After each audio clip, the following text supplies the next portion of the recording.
Olá, sejam muito bem-vindos ao podcast Democracia, o podcast mais homeschooler do Brasil.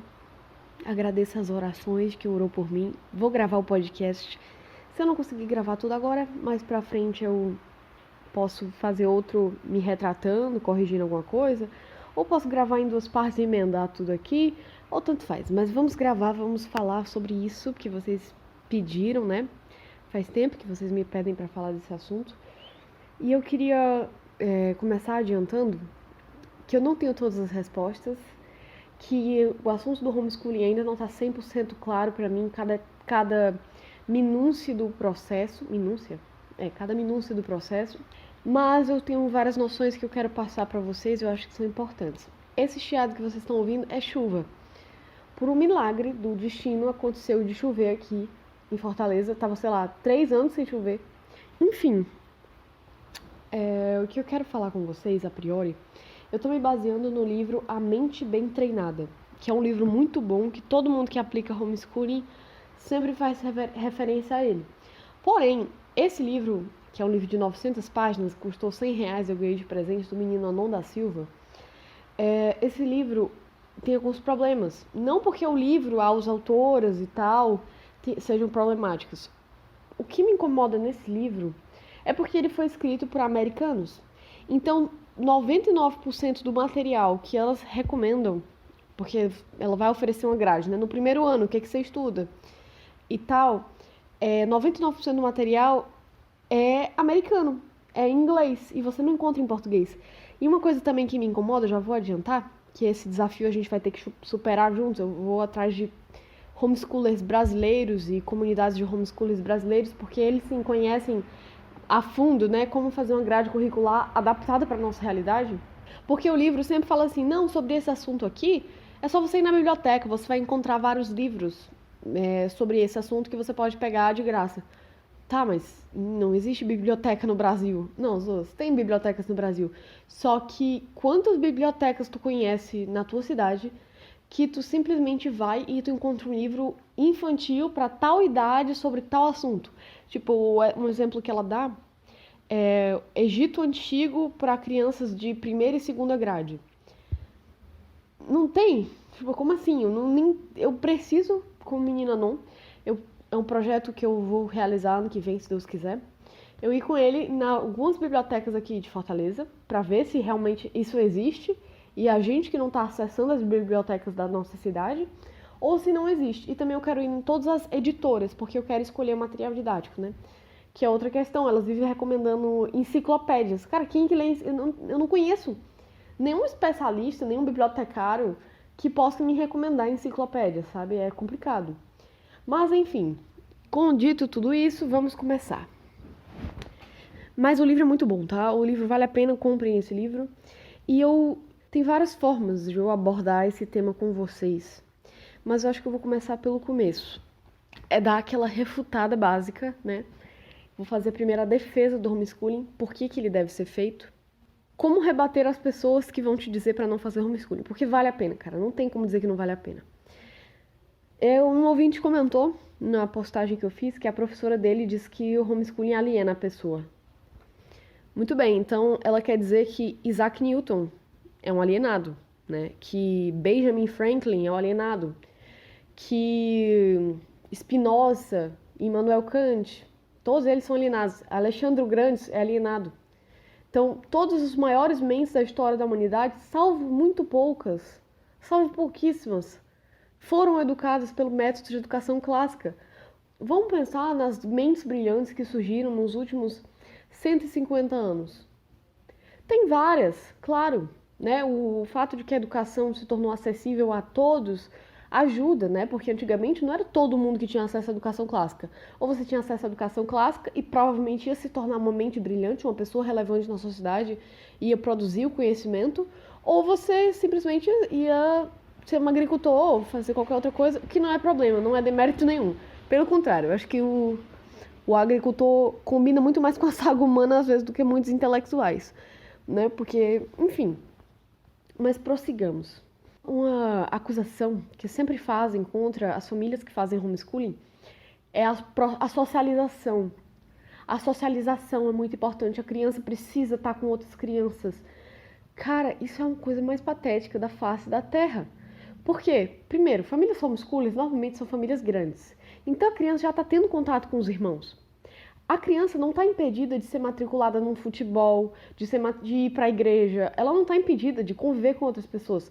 O homeschooling vai ocupar, sei lá, 4 horas por dia no máximo, entendeu? E nas outras horas do dia, ela pode muito bem ter interação com outras crianças. Além disso, vocês realmente acham que a escola é o melhor ambiente para aprender sobre a sociedade?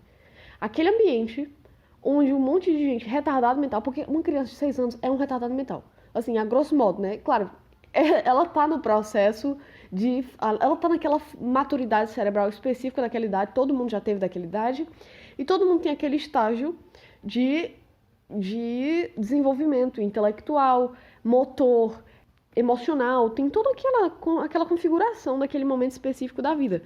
Mas convenhamos, comparado com o que você vai enfrentar, talvez, no mercado de trabalho, na academia, na comunidade em geral dos adultos, aquilo ali não ajuda em nada tu a entender a vida. Mesmo porque nessa tenridade a pessoa está absorvendo informações sobre como é a vida, ela não está ainda conseguindo fazer muita reflexão, fazer muita inferência em cima daquilo. Então tu pega um moleque de 6 anos, tu manda ele para uma escola onde ele vai apanhar, ele vai aprender a falar palavrão, onde ele vai ser humilhado, ser segregado, onde ele vai passar o tempo inteiro querendo brigar. Além disso, você pega um monte de crianças que estão loucas para brincar, para se divertir, crianças que só têm amizade na escola porque o resto do dia elas ficam trancadas em casa. Contra isso ninguém reclama, né? A falta de socialização. Mas enfim, a criança fica o dia todo trancada dentro de casa. O único momento em que ela vai interagir, vai brincar, vai se divertir é na escola. Só que na escola ela não pode interagir, brincar e se divertir. Ela só pode ir para lá para sentar a bunda na cadeira e escutar a professora repetir as mesmas coisas, que talvez ela até já saiba, mas ela precisa. Por exemplo, um dos problemas de crianças homeschoolers é que muitas crianças se tornam homeschoolers, por quê? Porque os pais alfabetizaram a criança em casa, ensinaram ela, se dedicaram a ela, à educação dela. E aí o que acontece? Quando ela vai para a escola, ela fica terrivelmente entediada, ela começa a ter problemas de comportamento. Por quê? Porque ela tem que acordar cedo, botar o uniforme, tomar o café naquela hora, levantar, ficar na fila, aguentar briga da professora, aguentar grito, aguentar bullying, só para os outros alunos aprenderem o que ela já sabe há muito tempo, entendeu? Uma coisa que acontece muito, se tu tiver dedicação para alfabetizar teus filhos em casa com o método certo, ele pode ir pro lado da arrogância, que foi o que aconteceu comigo. Meu pai me educou muito. Eu já cheguei na escola sabendo ler e escrever, tendo habilidades de comunicação que as outras crianças não tinham. Por quê? Porque meus pais não me deixaram, meu pai principalmente, ele não me deixou o tempo todo na frente da televisão. Pelo contrário, a experiência de sair, de andar com ele, de conversar com ele, era a experiência pura da educação clássica. Não existe nada mais clássico do que os pais ensinando os filhos sobre a vida. Então, por exemplo, a gente tá sentado em algum canto, vamos olhar por que a porta abre e fecha. Qual é o mecanismo que tá ali? Eu esqueci o nome agora, mas vocês entenderam, né? Tem um mecanismo que funciona de uma forma tal.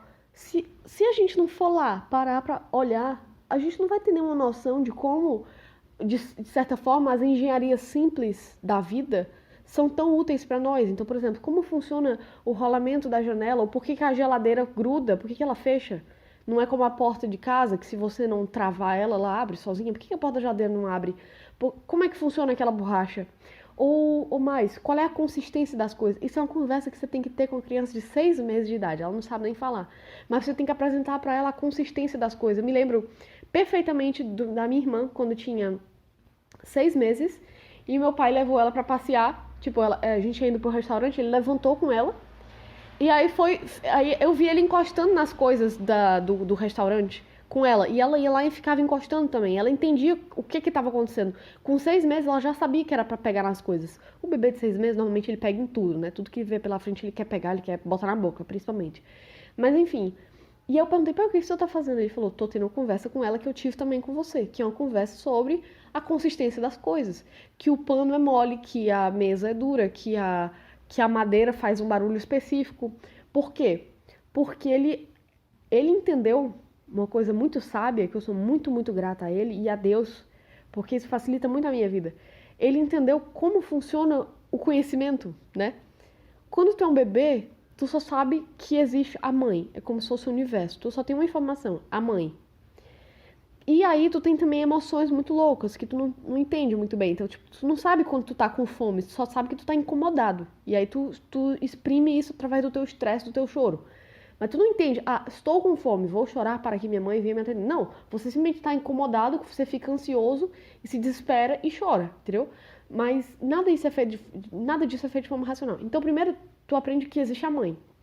Aí tu aprende que existe a mãe e existe quem não é a mãe. Existem outras criaturas que aparecem, que falam com você, que não que não são a mãe. Que às vezes a mãe não tá e tá alguém assim. Depois a criança aprende que ela existe. Isso é a crise dos 3 meses de vida. Quando ela aprende que ela existe. E que ela é diferente da mãe. Isso causa um choque, uma ansiedade tão grande na criança. Por quê? Porque quando ela entende que ela não é a mãe, que ela é um ser separado da mãe, a mãe pode sair, a mãe pode ficar longe. Então a primeira crise de identidade de todo mundo acontece com 3 meses de vida, é o chamado crise simbiótica. Vocês podem pesquisar mais sobre isso, tem vários pediatras que explicam muito bem essa questão. Mas enfim, aí a criança vai aprender o que são cores, ela vai aprender o que são os animais. Primeiro ela aprende a categoria cores, depois ela aprende a categoria animais. Aí sim ela vai entrar na categoria cores e aprender o que é o verde, o que é o amarelo, o que é o vermelho. Depois ela entra na categoria animais, ela vai aprender a diferenciar o que é o gato, o que é o passarinho, o que é não sei o quê. Depois ela vai aprender o que é a planta, ela vai aprender a diferenciar as plantas, o que é a flor, o que é o tronco. Então, o conhecimento ele vai se ramificando. Isso aqui, o meu pai sacou muito cedo. Então, qual é o primeiro conhecimento assim que tu pode falar para a criança? É a consistência das coisas. Porque antes de tu saber que o passarinho tem pena e o cachorro tem pelo, tu tem que entender qual é a consistência tirar as características, propriedades mais primárias dos objetos. Então, esse processo de investigar o mundo, de fato não ficar só parado na tela de um celular o dia todo. E não digo nem isso, porque antigamente não tinha celular, mas a criança ficava o dia todo sentadinha no cercadinho, só brincando com os mesmos brinquedos. Não tinha nenhum tipo de investigação, não tinha nenhum tipo de maravilhamento sobre aquilo, entende? Então, eu sou muito grata ao meu pai, porque a vantagem intelectual que eu tenho hoje eu devo única e exclusivamente a ele, porque eu não sou esforçada intelectualmente falando, eu não estudo exaustivamente sobre nada, pelo contrário, eu sou uma grande preguiçosa. Mas se eu tenho alguma vantagem intelectual, eu devo completamente a ele, porque ele fez um trabalho sensacional de me ensinar a falar, um trabalho intencional de me ensinar a falar, um trabalho intencional de me ensinar vocabulário, um trabalho intencional de me explicar as propriedades das coisas. Então, por exemplo, ele disse que com 3 anos ele me explicou abstratamente o que era um cubo. E eu entendi o que era um cubo, de modo abstrato. E o que acontece? Por causa da dedicação dele, com 3 anos eu sabia o que era um cubo. Por causa da falta de dedicação da minha mãe, a minha irmã de 12 anos não sabe o que é um cubo. Ela tem 12 anos, ela não sabe o que é um cubo, se eu perguntar pra ela, entendeu? E se eu... Então, assim, ela pode até, se eu mostrar a foto do cubo pra ela, ela pode saber o que é. Mas não foi algo que ela... O conceito que ela compreendeu, entendeu? Ela tá vendo a foto, ela sabe o que é. Não foi um conceito que ela entendeu, sabe? Então, logo, o fator determinante para a intelectualidade da criança é a dedicação das pessoas que estão perto.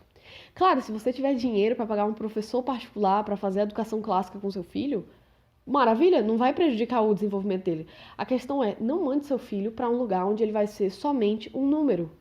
Somente um número. Ele é só uma cadeira. Ele é só um nome na lista, entendeu?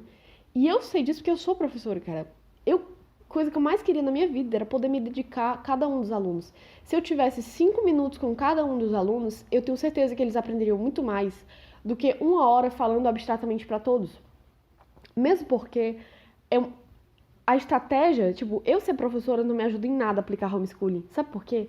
Porque a estratégia para tu tratar cada criança especificamente, ela é uma estratégia completamente diferente da estratégia de tu lidar com a sala inteira. Porque quando tu vai lidar com a sala inteira, tu precisa manter o controle da sala, tu vai perder tempo fazendo chamada, tu vai perder tempo olhando tarefa de casa, tu vai perder tempo, enfim, realizando um monte de atividades burocráticas, tu vai perder 50% do tempo de aula realizando atividades burocráticas. É por isso que eu não faço. Meus alunos todos me amam. Por 2 razões. A primeira, eu sou um ótimo professor. Não, mentira.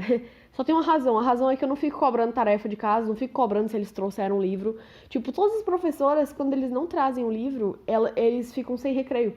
Cara, que coisa surreal, velho. Ele não trouxe o livro, isso não vai impedir ele de aprender, entendeu? Ele não fez a tarefa, e daí? O meu objetivo não é que ele aprenda, não tenha um conhecimento. O meu objetivo, o objetivo da professora da escola é ensinar ele a ser um medíocre. Não estou criticando a professora, pelo contrário, lá na escolinha onde eu trabalho, as professoras são ótimas, mas a profissão professor de escola, da escola do modelo industrial que a gente tem hoje, que é o modelo industrial, não tem como se chamar de outra forma, é uma indústria, né? A educação não deveria ser uma indústria, mas ela é, enfim.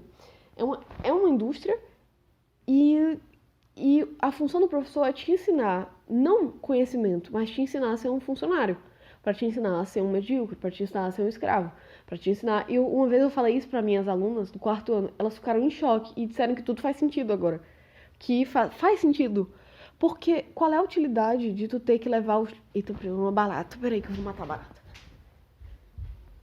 Ah, rapaz, que se escondeu. Cadê o veneno? Eita. Morreu. Morre, filho do cão.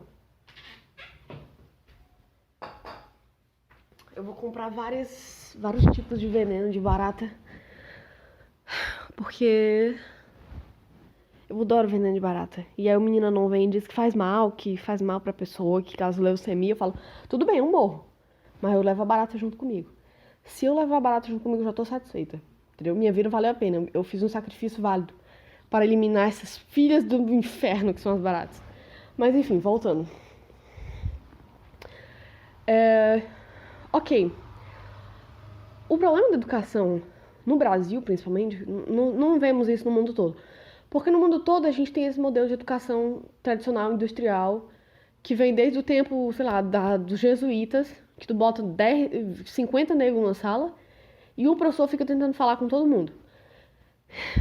Mas, no Brasil, nem tu forma um bom técnico disciplinado que consegue cumprir com os prazos e tal, e nem tu forma uma pessoa inteligente. Então, e nem tu consegue construir de forma holística, de forma interconectada, tu não consegue formar a moral do indivíduo, nem nada do tipo.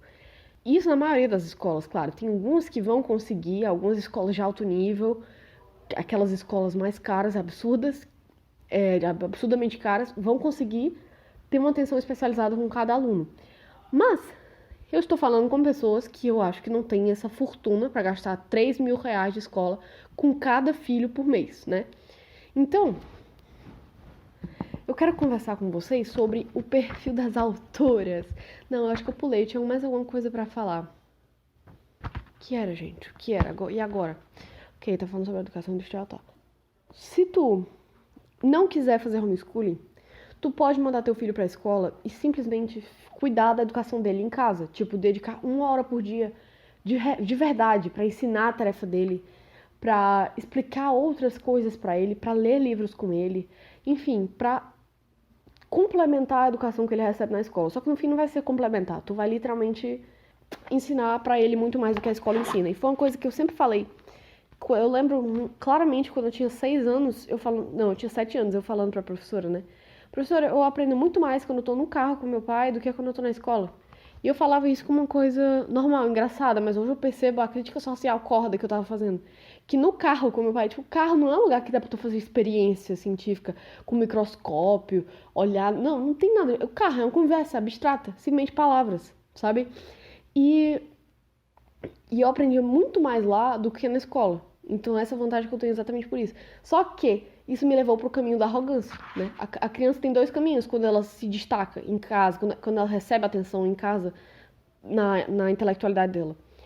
Primeiro, ela se tornar apática na escola e ter problemas de comportamento. Tipo, ficar extremamente entediado e ser aquele aluno que belisca os ossos, porque não aguenta ficar ali 4 horas por dia.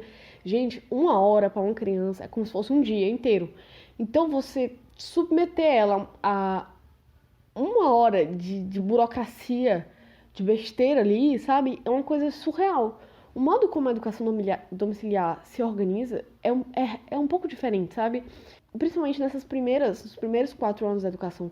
Tu não fica exaustivamente em algum tema até a criança dizer chega, entendeu?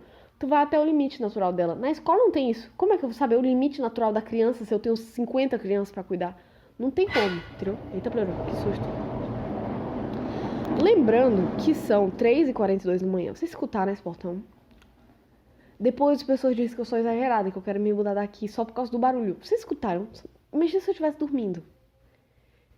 Eu ia acordar igual uma louca. Eu ia acordar gritando. Não acordar gritando não, mas no fundo eu ia querer gritar. Enfim, vamos falar sobre as autoras, tá? Desse livro. Porque elas são um bom exemplo de como o homeschooling funciona. As autoras são a Susan Wise e a Jessie Wise. A Susan é a filha e a Jessie é a mãe. A mãe era professora e ela começou a ensinar os filhos dela em casa, começou a alfabetizar os filhos dela em casa. Em 1979, assim, faz tempo, não sei quando foi aqui. Mas enfim. Beleza. Aí ela começou a ensinar os filhos dela em casa. Aliás, antes de ela começar o homeschooling, ela alfabetizou os filhos em casa. Ela alfabetizou o primeiro filho, e aí começou a idade escolar, ela mandou ele pra escola. E ele começou a ter vários problemas de comportamento. Porque a criança que se destaca, era o que eu tava falando, que ou ela vira arrogante e que ela quer ser o centro das atenções, ou ela fica com problemas de comportamento, terrivelmente entediada. O meu caso foi a arrogância. Isso me atrapalhou de modo extremo ao longo da minha vida, cara. Eu sinto tanta vergonha de quem eu era, sabe? Eu não tinha o menor tato social. Porque, tecnicamente, se os teus pais estão te aplaudindo, se a tua família tá te aplaudindo porque tu é inteligente, tu pensa que todo mundo vai te aplaudir porque tu é inteligente. E a minha família me aplaudia quando eu era inteligente mais do que as outras crianças da minha escola. Tipo, olha, mamãe, eu consegui tirar uma nota melhor do que a de todos os alunos da minha sala. A minha mãe ia ficar feliz com isso, meu pai, todo mundo ia ficar feliz. Agora, se eu chegasse pra mãe da criança que tirou uma nota menor do que eu e falasse, olha, tá vendo, eu tirei uma nota menor do que o seu filho, é óbvio que ela não ia gostar de mim por isso. Só que eu achava que ia. Por quê? Porque o fator de recompensa, principalmente do meu pai, enfim, o fator de recompensa do meu pai era a minha inteligência, era o meu sucesso. Logo eu pensei que o que ia me fazer ser legal e querida é o fato de que eu sou super inteligente. Só que eu era arrogante e eu era insuportável. E, tipo, eu era aquela aluna tipo, quer dar palestrinha na hora da aula, entendeu? E aí, não é como se eu falasse besteira na hora da aula, mas mesmo assim, aquela pessoa querendo mostrar que sabe mais, sabe? E eu achava que isso era o que me ia fazer ser especial, isso que ia me angariar amizades. Então, assim, você quer dizer que o processo de socialização que eu tive por causa da escola me ensinou merda alguma? Não, porque eu só fui perceber esse defeito meu depois que eu me converti. Depois que eu me converti foi que eu fui compreender a origem desse meu pecado. E depois que eu me converti, foi que eu consegui ter amizade com as pessoas. Foi que eu consegui não ser uma pessoa absolutamente detestável, entendeu? Continuo com meus defeitos, mas, assim, de modo muito mais sutil. Então, assim, isso quer dizer que você mandar seu filho pra escola vai fazer ele aprender a lidar com as pessoas? Como é que eu passei 12 anos da minha vida na escola e não conseguia fazer amizade com ninguém, sabe? E, enfim. Então é isso. Beleza, o que aconteceu foi que ela educou o filho dela, o filho começou a ter problemas de comportamento na escola, e ela encontrou com um psicólogo que deu um conselho pra ela, e ela disse que é muito grata, um dos agradecimentos do livro é a esse psicólogo, que ele falou o seguinte, ó. Peraí. Bob, o aluno de segunda grade, que é um dos filhos dela, né, um filho mais velho, segunda grade é o segundo ano, tá? Tinha uma capacidade de leitura equivalente à sétima grade, ou seja, sétima série. Susan, a aluna do jardim de infância, estava lendo material da quinta grade. O psicólogo chamou-nos ao seu consultório após os testes. Ouçam, ele disse, se vocês mantiverem essas crianças na escola, elas vão se transformar em não aprendizes. Elas estão entediadas até a morte. Você tem um certificado de professora, por que não tira da escola e ensina em casa você mesma? Isso foi em 1973, então não tinha comunidade homeschooler, ela simplesmente meteu as caras e decidiu ensinar os 3 filhos em casa. E é o que aconteceu, vamos ver se eles viraram indigentes, né? Meu pai falou isso, ele falou que pra mim pro não, porque a gente tava falando sobre isso. Aí meu pai falou assim, cara, mas se der errado, vocês têm que se matar, né? Porque vocês não tem a quem culpar. Como é que vocês, tipo, uma decisão tão radical dessa, de ir tão radicalmente contra a maré, contra os conselhos de todo mundo, assim, que não é sensato, né? Porque todo mundo que é sensato diz que é uma boa ideia. Mas, enfim, se der errado, vocês têm que se matar, porque, enfim. Mas vamos ver se a chance de dar errado é real, é sério. Ela tá descrevendo aqui a situação dos filhos dela. Ela fala: Bob, meu leitor precoce, atingiu a excelência em matemática e ciências. Ele estudou ciência da computação no College of William and Mary e obteve grau de mestre na University of Virginia e seguiu uma carreira de alto nível em tecnologias. Ele trabalhou em startups inovadoras em Seattle e ocupou cargos executivos na HP e na Samsung. Esse foi o primeiro filho. A Susan, que é a autora desse livro, coautora junta, né? Susan entrou para a faculdade aos 17 anos como finalista do prêmio National Merit. E em seguida conquistou 3 títulos de pós-graduação, finalizando com um PhD em estudos americanos. Ela ensinou literatura e redação na William and Mary durante vários anos. Segue uma próspera carreira como escritora, também tem sua própria editora. Deborah graduou-se na Universidade College da University of Maryland. Obteve certificado como técnica de evidências forenses e tornou-se um policial do estado de Maryland. Após um ferimento durante o exercício da profissão, ela obteve o retreinamento como assistente jurídica e trabalha em um escritório de advocacia em Baltimore. Então, a mais fracassada dos 3 filhos trabalha no escritório de advocacia e ela trabalhava como policial.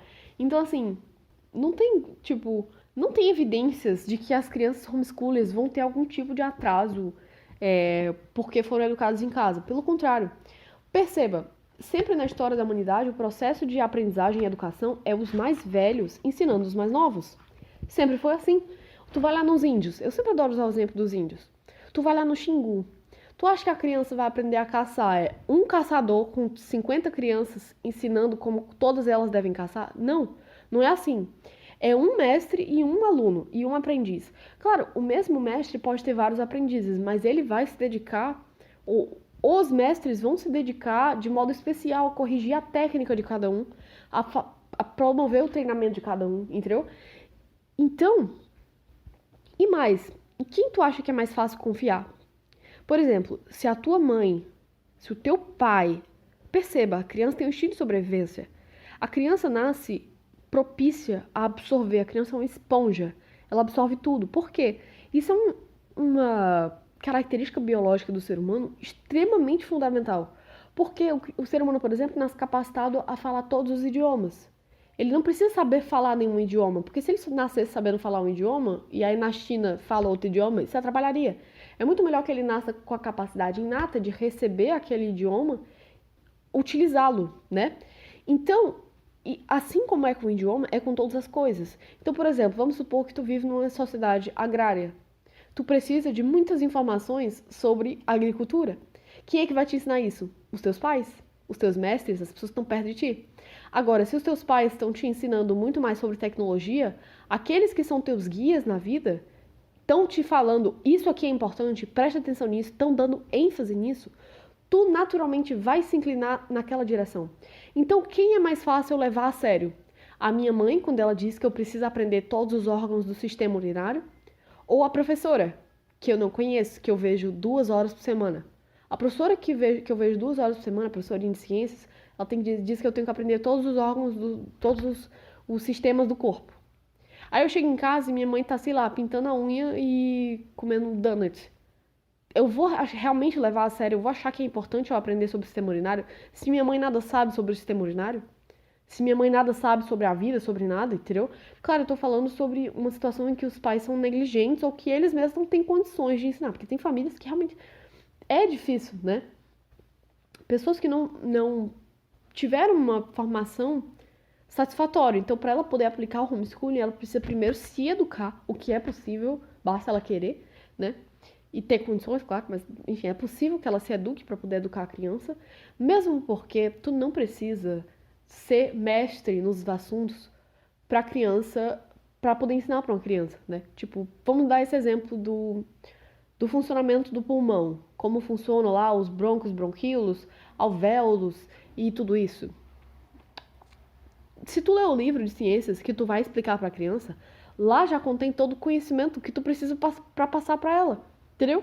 Então tu só precisa ser capaz de compreender o que tá no livro. Se tu for capaz de compreender o que tá no livro, tu consegue explicar pra ela. Ela, porque tem um processo natural de desenvolvimento, tá tendo contato com informação radicalmente nova, ela pode ter dificuldade. Mas tu, como adulto, pode fazer uma pesquisa, pode aprofundar o assunto, pode colocar um documentário. Tu tem vários recursos pra poder transmitir pra ela aquelas informações, entendeu? Mas vamos lá. Que eu tô falando demais. Enfim.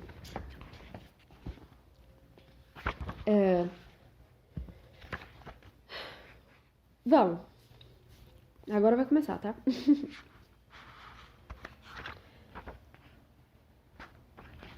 Vamos lá. O estágio gramatical do jardim de infância à quarta grade. Eu tenho que explicar sobre o trivium pra vocês. Prestem bastante atenção, tá? O que é o trivium? O trivium, a nossa palavra em português trivial, ela vem da palavra em latim trivium. Mas na prática, o que é o trivium? É um conjunto de 3 habilidades, 3 áreas do conhecimento que tu precisa ter para se tornar um ser humano completo. Para se tornar uma pessoa capaz de produzir conhecimento. Não só de compreender o mundo, mas também de produzir o conhecimento. Essas 3 fases do trivium são a fase gramatical, a fase lógica e a fase retórica. Então a gente tem a gramática, a lógica e a retórica. Uma confusão comum que o pessoal fala é tipo, então meu filho só vai estudar gramática, ele não vai aprender matemática. Não, gente. Não é isso. A expressão gramatical, lógica e retórica, ela se refere ao conjunto completo de habilidades. Só que elas são apelidadas assim para que fique claro o que cada uma significa, qual é o objetivo de cada uma. Então, por exemplo, a fase gramatical é o período que vai dos 6 anos, ou da primeira grade, né? E ela dura 4 anos, então ela vai até os 9 anos. São esses 4 anos de conhecimento. Nessa fase, as crianças são viciadas em repetição, em decorar. As crianças amam assistir o mesmo desenho 1000 vezes, ler o mesmo livro 1000 vezes.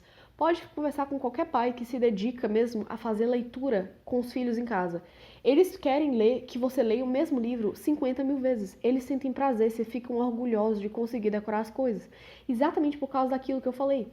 Porque o ser humano nasce, né? Ele não nasce uma folha em branco, mas ele nasce uma esponja capaz de absorver o que for injetado nele, né?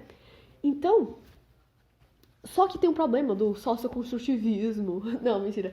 Tem um problema na educação de hoje que é assim, não, é muito mais importante a criança de 6 anos aprender habilidades sociais, aprender a dividir o brinquedo, aprender a convivência.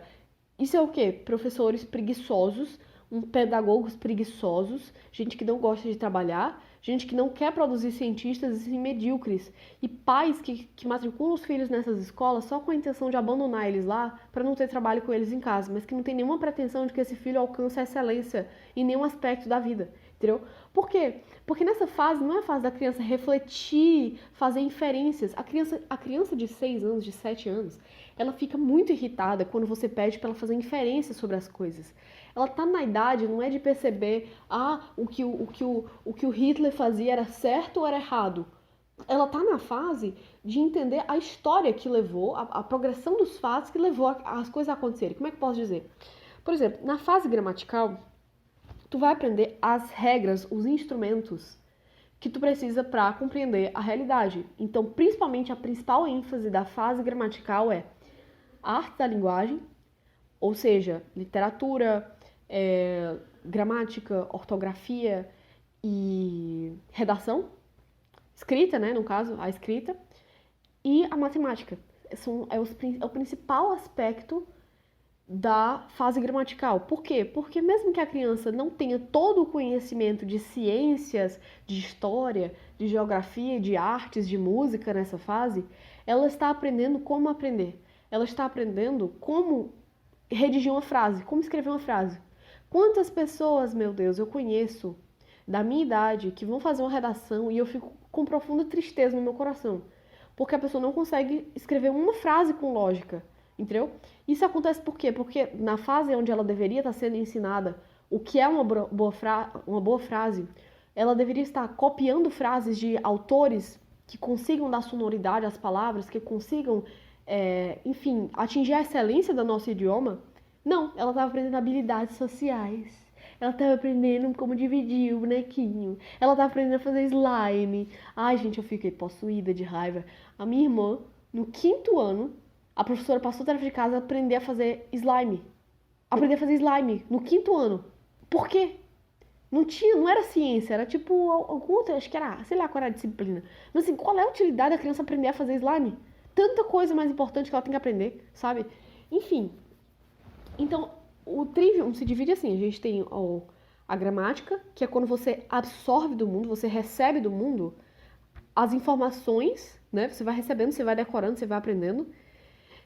A gente tem a fase lógica, que é quando você aprende a digerir aquilo, você começa a fazer conexões mais profundas entre os fatos, você começa a, de fato, fazer mais investigações, ter mais curiosidade, você é incentivado à curiosidade, e você tem a fase retórica, que é a fase onde você consegue chegar a conclusões próprias sobre aquilo, que é uma fase que a maioria de nós nunca chega, ter conclusões próprias sobre as coisas. Então, assim, você saber que você refutou, você saber que você conseguiu, por exemplo, você conseguiu interpretar um texto corretamente, você saber que você não conseguiu interpretar um texto de modo satisfatório. Essa habilidade poucas pessoas têm. Você lê o texto e dizer, bom, essa frase aqui eu não entendi. Muitas pessoas não conseguem fazer isso. Ela não entende o texto todo. Não entender é a regra geral. Agora, a pessoa que compreendeu, que passou pelas 2 primeiras fases, ela leu, ela absorveu o significado do texto, porque ela foi treinada para ter essa habilidade na fase gramatical, ela absorveu o que o texto significa, ela entendeu, ela refletiu sobre aquilo e ela percebeu que ela consegue explicar bem, ela consegue explicar com as próprias palavras, de modo satisfatório, parte do texto, mas certa parte ela não conseguiu. Isso é uma habilidade fundamental para quem está estudando. Entender que não entendeu. Isso é uma coisa que facilita você fazer uma redação decente, você fazer uma monografia decente, você você saber se comunicar com as pessoas, enfim. Então, aí os professores de escolinha comum, que são completos ignorantes, que nunca estudaram sobre educação clássica, porque isso é um problema. Que bom, cara, que a gente tá no meio que tem um respeito pela tradição, que tem um respeito pela tradé, que tem um respeito pelos nossos ancestrais, que tem respeito pela caminhada que nos trouxe até aqui. Porque a nossa geração, cara, a nossa geração não, desde os baby boomers aí, que terminou a guerra, não. Tudo que veio antes de nós... Eita, barata de novo, peraí. Morra, amaldiçoada. Sucumba. Seja eliminada. Ai, a bicha é pequenininha, eu tive que lascar a dentro do rabo dela, que ela não morria. Ai, cheiro bom. O melhor cheiro que existe é o cheiro de veneno. Muito bom. Saber que minhas inimigas estão perecendo. Ah, malditas. Tá. A nossa geração tem um desprezo profundo por tudo que veio antes. A nossa geração, por isso que a maioria das crianças não gosta de história. Por quê? Porque quando elas vão estudar história, elas aprendem. Não, é a idade das trevas, não sabia de nada aquele povo. Não, Aristóteles, fulano, era muito homofóbico e machista. Então a gente sempre olha para a história, hoje em dia os professores, não, porque os hebreus, assim falou Zaratustra, entendeu? É o maniqueísmo, tá errado. Ao invés da gente encarar as correntes filosóficas, as correntes de pensamento, como elas são, a escola já te vai dando um julgamento, entendeu? Então, tipo assim, tal autor, não, fulano era racista, não, era escravista, não, era não sei o quê. A gente já vai com essa visão de que tudo que veio antes de nós é lixo, entendeu? Sem se perguntar por quê. Eu não tô dizendo que tudo que os antigos fizeram tá certo. Claro, tem que haver um parâmetro de julgamento que é as escrituras. Porém, a gente perdeu a capacidade de perceber o porquê das coisas. O porquê um certo povo foi expulso de mais de 100 países. Não, tô zoando. Gente, que brincadeira, gente. Humor e piadas. Vocês não entendem? Humor e piadas. Vamos continuar. Entendeu? Então, tudo que vem antes de nós é lixo. Então, mesmo que Isaac Newton tenha sido educado assim, é lixo, porque veio antes de nós. Porque essa educação não conduz à reflexão, ao pensamento crítico. Claro que conduz ao pensamento crítico. O que não conduz ao pensamento crítico é tu ficar falando mal de fascismo dos 6 até os 19 anos da pessoa e ela não saber nada, nunca ter lido um texto sabe? Outra coisa que eu prezo muito, que a educação clássica em geral preza muito, e que eu tô com muita dificuldade, inclusive que bom que a gente tem o William, porque eu vou atentar o William, nem que eu tenha que pagar ele, pra me dar as fontes primárias de alguns eventos históricos para que eu possa apresentar para as crianças, entendeu? Por exemplo, eu e o Anon, a gente teve um trabalho sobre fascismo, por exemplo, na escola. A professora mandou dizer o que é o fascismo, né? Descrever o fascismo de modo geral, quais são os principais pontos e tal, e comparar ele com o Bolsonaro, alguma coisa assim. Qual a semelhança dele com o Bolsonaro, alguma coisa assim, não sei se for com o Bolsonaro, não sei se for com a ditadura, não sei, comparar o fascismo com alguma coisa. E aí, eu e ele, porque nós temos contato com os textos desse assunto, ele fez um documento lá dele citando vários documentos. Eu citei o Mosley, eu citei o Mussolini, eu citei o Hitler, eu citei os autores. Porque é assim que se produz conhecimento. Não adianta eu ler um livro de alguém que leu um livro, de alguém que leu um livro, de alguém que leu um livro sobre fascismo, e aí eu faço as minhas conclusões com base no livro, do livro, do livro, do livro, do livro, e não ir nas fontes primárias, entendeu? E aí a educação clássica, ela preza pela ida às fontes primárias desde o começo. Inclusive de modo até, na minha opinião, um pouco exagerado. Por exemplo, preza-se muito por ler Aristóteles, Platão, que a criança de 6 anos, ela tem que ter lido a biografia desses caras tudinho, ela tem que ter lido a biografia da Cleópatra, ela tem que ter lido documentos originais sobre cada povo e tal. Eu acho que isso é importante, mas eu acho que isso atrapalha um pouco, porque, enfim, eu tenho minhas opiniões sobre isso. Mas assim, o fato é importante você ir até as fontes primárias. Por quê? Porque isso ajuda você a entender as coisas. Então, tipo, eu falo pra vocês, não, a guerra do Peloponeso aconteceu assim, assim, assim, na cidade tal, começou tal coisa. Qual é a chance de você decorar isso? Pra colocar na prova? Quem foi que atacou primeiro que quem? Eu não acredito que a Barata sobreviveu. Peraí. Porra! Pronto. Não, se ela tiver morrido agora, eu desisto, eu me demito. Eu vou me mudar de casa. Porque tem um barato imortal, barato MacGyver. Tá, qual é a chance de tu decorar esses fatos? Zero. Agora, se eu te conto a biografia do general que tava lá, eu digo, e tal general, no dia tal, um dia de sol, levantou-se e, lembrando-se da derrota que sofreu na batalha anterior, levantou-se e decidiu, falou com seus compatriotas, hoje nós venceremos pela honra, pelos deuses, pelo não sei o quê, nós venceremos e tal. E aí eles invadiram e conseguiram derrotar 10 mil homens e tal. Então, o que acontece? Você viveu a história. Nesse pequeno momento de descrição, não foram só fases acontecendo, eu vi a experiência humana se desenrolar. Então isso facilita, você decora. Tanto que, vocês sabem, tipo, faz anos que eu li Percy Jackson, mas eu ainda lembro a progressão dos fatos do que aconteceu. Por quê? Porque os seres humanos são viciados na narrativa humana, os seres humanos são viciados na história humana, só que eles não sabem. Por isso que tu bota o moleque retardado mental, analfabeto funcional, pra ver uma série e ele decora os fatos da série, ele decora tudo que aconteceu. Porque o ser humano gosta da história humana. Quando você, por exemplo, quando você assiste uma série de época, você aprende a biografia do personagem. Sem querer, você aprende. Depois você descobre que não era isso mesmo, você fica chocado, porque você levou a sério aquilo ali. Agora, se eu só te disser, não, pois é, então aí o rei tal falou tal coisa, aí ele, beleza, porque aí, beleza, 10 gerações depois, não, em outro país aconteceu tal coisa, não. Entendeu? O modo como a nossa educação se desenvolve é muito desconexo, é muito... Eu percebi que eu tô falando demais e não tô indo direto ao ponto. Mas, enfim, o modo como a nossa educação se desenvolve, principalmente na área de história, é muito desconexo. A gente vai estudar a história do Brasil, eu estudo o Brasil desde o começo.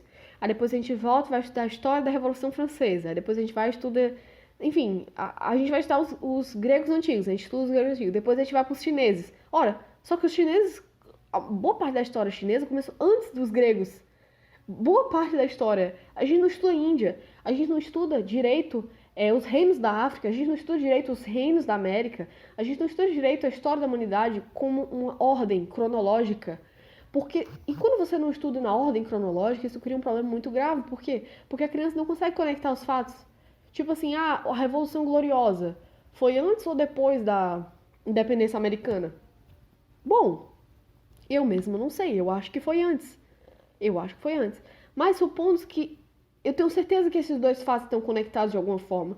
Que algum autor da época se influenciou para não sei o quê, para poder incentivar outro. Enfim, teve relação esses dois fatos, porque estão perto geograficamente, né? E estão perto politicamente e estão perto historicamente. Agora, o fato de que eu não consigo fazer conexão entre esses dois fatos, apesar de eu ter estudado bastante sobre eles na escola, essa minha deficiência é a deficiência do sistema de ensino. Por quê? Porque eu não fui estudando na ordem. Eu não estudei na ordem. O que aconteceu no mundo nesse século? Ah, aconteceu tal e tal coisa. Ah, você lembra do Egito? O Egito lá, do faraó e tal, que tinha acontecido isso e aquilo? Pois é. Então, na mesma época que estava acontecendo isso aqui, lá no Egito estava se passando tal coisa. Esse link simplesmente não existe. Não existe na educação comum das escolas.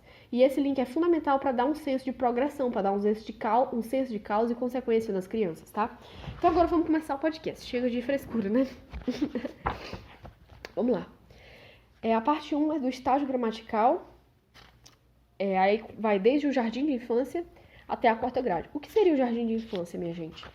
O jardim de infância é aquilo que a gente vai nas escolas comuns, é o lugar, como é que chama? O chiqueirinho. Não, o chiqueirinho não, é a jaulinha, né? É a criança que tu manda ela pra lá porque tu não quer ficar com ela em casa, entendeu? Isso é o jardim de infância. Só que não deveria ser, porque nessa idade a criança tá na flor do momento de absorção do conhecimento. Dos 4 aos 5 anos, ela tá na flor de absorção de conhecimento. Ela acabou de compreender que ela existe, sabe?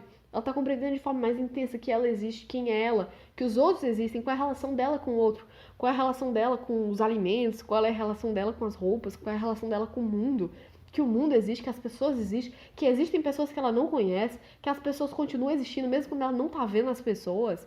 Então, essas coisas, essa primeira fase de contato com o mundo já passou. Agora ela tá no momento do conhecimento sistemático, entendeu? A educação clássica, ela por definição sistemática e autoritária. Então, essa história de que a criança faz o conhecimento, isso é a coisa mais retardada mental que existe. Isso é a coisa mais débil mental que existe. Então, assim, o que uma criança de 4 anos vai me ensinar sobre o Egito? O que ela sabe sobre Kelps? O faraó Kelps? O que ela sabe sobre Platão, Aristóteles? Como é que ela vai me ensinar alguma coisa?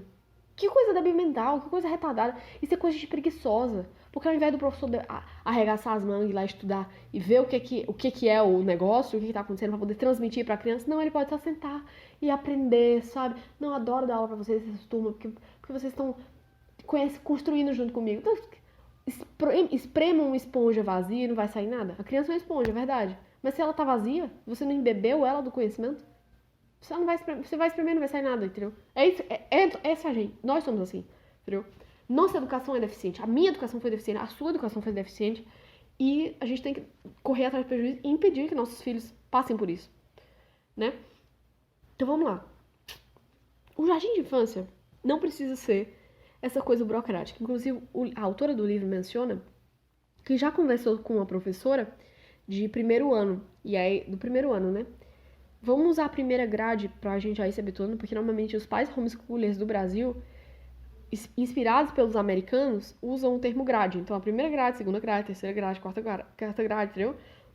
E assim por diante. Mas é só traduzir aí na cabeça de vocês pra ano. Primeiro ano, segundo ano, igual a gente tem aqui, tá? Ela começou com a professora de primeira grade. E a professora disse assim, não, eu facilmente consigo ver a diferença entre as crianças que foram pro jardim de infância e as que não foram. É perceptível, sabe? Eu acho importante o jardim de infância. Aí ela perguntou, elas são mais inteligentes que as outras crianças que não foram? Elas têm mais habilidades e tal?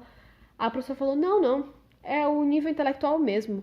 Porém, elas sabem sentar direito, elas sabem fazer silêncio, elas sabem entrar na fila. Ou seja, ela simplesmente está sendo preparada, está sendo uma pré-fase como ser um escravo. Entendeu?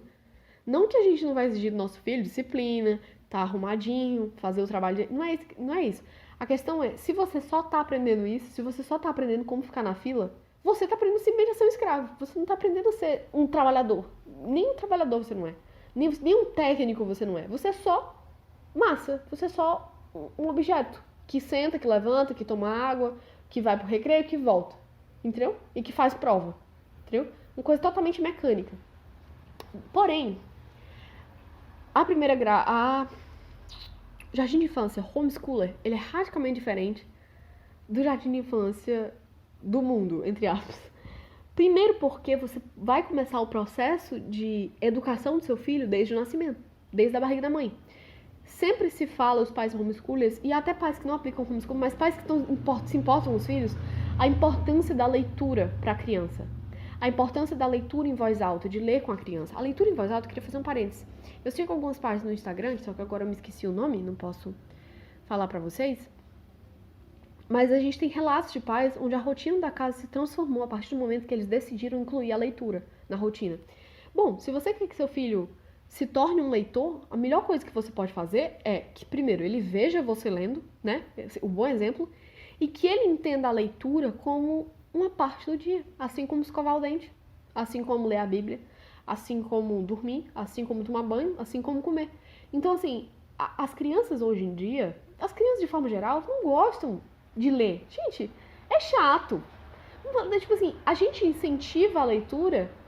Tipo, se fosse igual comer sorvete, tipo assim, deixa o sorvete em cima da mesa. Vê se a criança não come, ela vai comer sorvete. Agora, deixa um livro em cima da mesa. Somente uma criança que já tem alguma afinidade pela leitura, e isso é o que a gente quer construir, alguma afinidade pelo conhecimento, é que ela vai deixar o videogame e ir lá e pegar o livro. Que eu acho muito difícil, né? Porque o videogame é um bombardeio de dopamina. Porque o desenho animado é um bombardeio de dopamina, né? Então, claro, eu não tô falando que a gente vai impedir a criança de ter outros prazeres na vida para que ela consiga ter o prazer da leitura, não. A gente tem que primeiro construir que a leitura é uma coisa natural, que a leitura faz parte da vida, que não tem resistência, entendeu? A leitura, não é que você vai chegar pra criança e falar, você quer ler agora, meu amor? Ela vai dizer, não, tô fazendo outra coisa. A leitura é um esforço, exige um pouco, né? Não precisa ser uma coisa maçante, mas ela exige, né? Vamos falar a verdade. Então a gente faz o que puder para ajudar. A gente coloca uma leitura fácil, rimada. As crianças adoram rimas, elas adoram decorar rimas. Não sei se vocês sabem, mas por que a boa parte dos textos da antiguidade eram rimados? Mas é porque o ser humano tem uma facilidade muito grande de decorar rimas. A gente decora músicas com muito mais facilidade do que o que a gente decora textos escritos, por causa da sonoridade das palavras. Isso é muito útil na primeira infância. As crianças amam isso, amam poesias, elas amam isso. Então a gente facilita, a gente pega um livro ilustrado, né? Porque também um livro texto, só texto, não tem como. Uma criança pequena, ela não vai conseguir manter o foco. O tempo de foco de uma criança pequena é, sei lá, 5 minutos, no máximo 10, né? Então, é isso que você vai fazer. Você vai ter no seu dia a dia, na sua rotina, um momento de leitura com seus filhos. A priori, não é para eles aprenderem, não é para eles entenderem o conteúdo, não é para isso. A priori é principalmente para gerar um momento de conexão, para gerar um momento de interação dos pais com os filhos e para gerar uma atmosfera de que a leitura é boa, de que a leitura é familiar, que a leitura me lembra bons momentos da minha infância, quando eu tava com a minha mãe e ela me botava no colo, botava uma musiquinha e lia o livrinho pra mim, e eu repetia, eu pedia pra ler de novo. Então assim, no primeiro momento é para ela ter tanto um contato bom com você e com a família, e também para que ela tenha afinidade com a leitura. Isso é o que a gente faz nos primeiros anos de vida, de 1 a 3 anos, sabe? E aí, ela começa o capítulo, o nome do capítulo é Os Anos do Papagaio. Ou seja, o estágio, a idade do papagaio. Por quê? Porque a criança repete e repete e repete. E eu já conversei com professoras, tipo, da escola mesmo, elas falam que criança só aprende com repetição. E é verdade, criança só aprende com repetição. Ou você acha, que é o melhor exemplo que eu posso dar, você acha que um atleta de alto nível, um jogador de futebol, você acha que ele aprende na hora? Tipo, ele foi lá pro campo e aprendeu lá. Não, ele não aprendeu lá. Pelo contrário, ele passou anos e anos, exaustivamente, treinando o corpo dele, treinando a memória muscular dele, para que na ocasião tal, XY, com o jogador a tal distância e o outro a tal distância, simplesmente, ele nem precisa nem pensar. As pernas dele sabem o que fazer. O corpo dele sabe o que fazer. Esse é o estágio gramatical. Esse é o estágio gramatical. Esse é o estágio onde você vai treinar tanto seu corpo, você vai treinar, não é o estágio onde você vai executar suas ferramentas brilhantes, não, é o estágio onde você vai treinar, treinar como escrever uma frase de forma correta, treinar o uso da vírgula, treinar o uso das aspas, treinar o uso de x, y, z, entendeu? Treinar o uso da matemática, a matemática é muito importante, é extremamente fundamental nessa época, então treinar a fazer exercícios de, enfim, com palitinho, com feijão, de soma, de subtração, e repetir aquilo à exaustão. Por isso que esse capítulo se chama Os Anos do Papagaio, tá? E ela começa assim, ó. Casas são erguidas sobre fundações. Jornalistas reúnem todos os fatos antes de começar a escrever suas notícias. Bom, queria que fosse assim, né? Mas não é, enfim. Cientistas acumulam dados antes de formar teorias. Violinistas, dançarinos, zagueiros de futebol confiam na memória muscular armazenada em seu corpo por horas de treino. A educação clássica exige do estudante que ele colete, memorize e classifique informação. Embora esse processo se estenda por todas as 12 grades, as primeiras 4 grades são as mais concentradas em coletas de fatos. Vocês entendem a importância disso? Eu estou plenamente convencida de que isso aqui é radicalmente verdadeiro, que essa é a melhor estratégia possível, que não devia desperdiçar os anos da infância da criança vendo desenhos bobo o dia inteiro. Se eu posso emendar um livro para ela decorar uma poesia do Machado de Assis. Porque assim, se ela decorar uma poesia do Machado de Assis, uma poesia relevante, de qualquer autor relevante, pelo menos ela está aprendendo sonoridade das palavras da língua portuguesa. Pelo menos ela está decorando. Ela lembra em que momento se usou vírgula, em que momento fez uma pausa. Ela aprende a pronúncia correta das palavras. Então, ao menos alguma coisa ela está aprendendo do que se ela estiver vendo um desenho retardado pela milésima vez, como ela vai fazer. A criança vai decorar alguma coisa. Ela vai se dedicar exaustivamente a alguma coisa.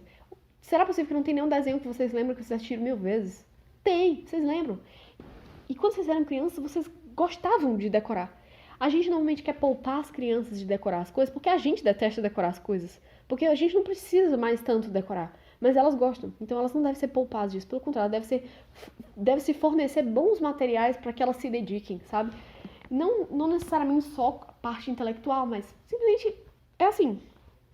Uma fruta é muito gostoso de comer. Agora, coloca a fruta e o sorvete. Qual que a criança vai querer? O sorvete. O sorvete não tem nada de bom pra criança, só faz mal pra ela. A fruta, além de ser boa, não é ruim. Além de ser boa, ela faz bem. Então, assim é você oferecer um livro, você ler um livro colorido com a criança, e assim é você colocar ela pra ver o desenho. O desenho não traz nada de bom pra criança.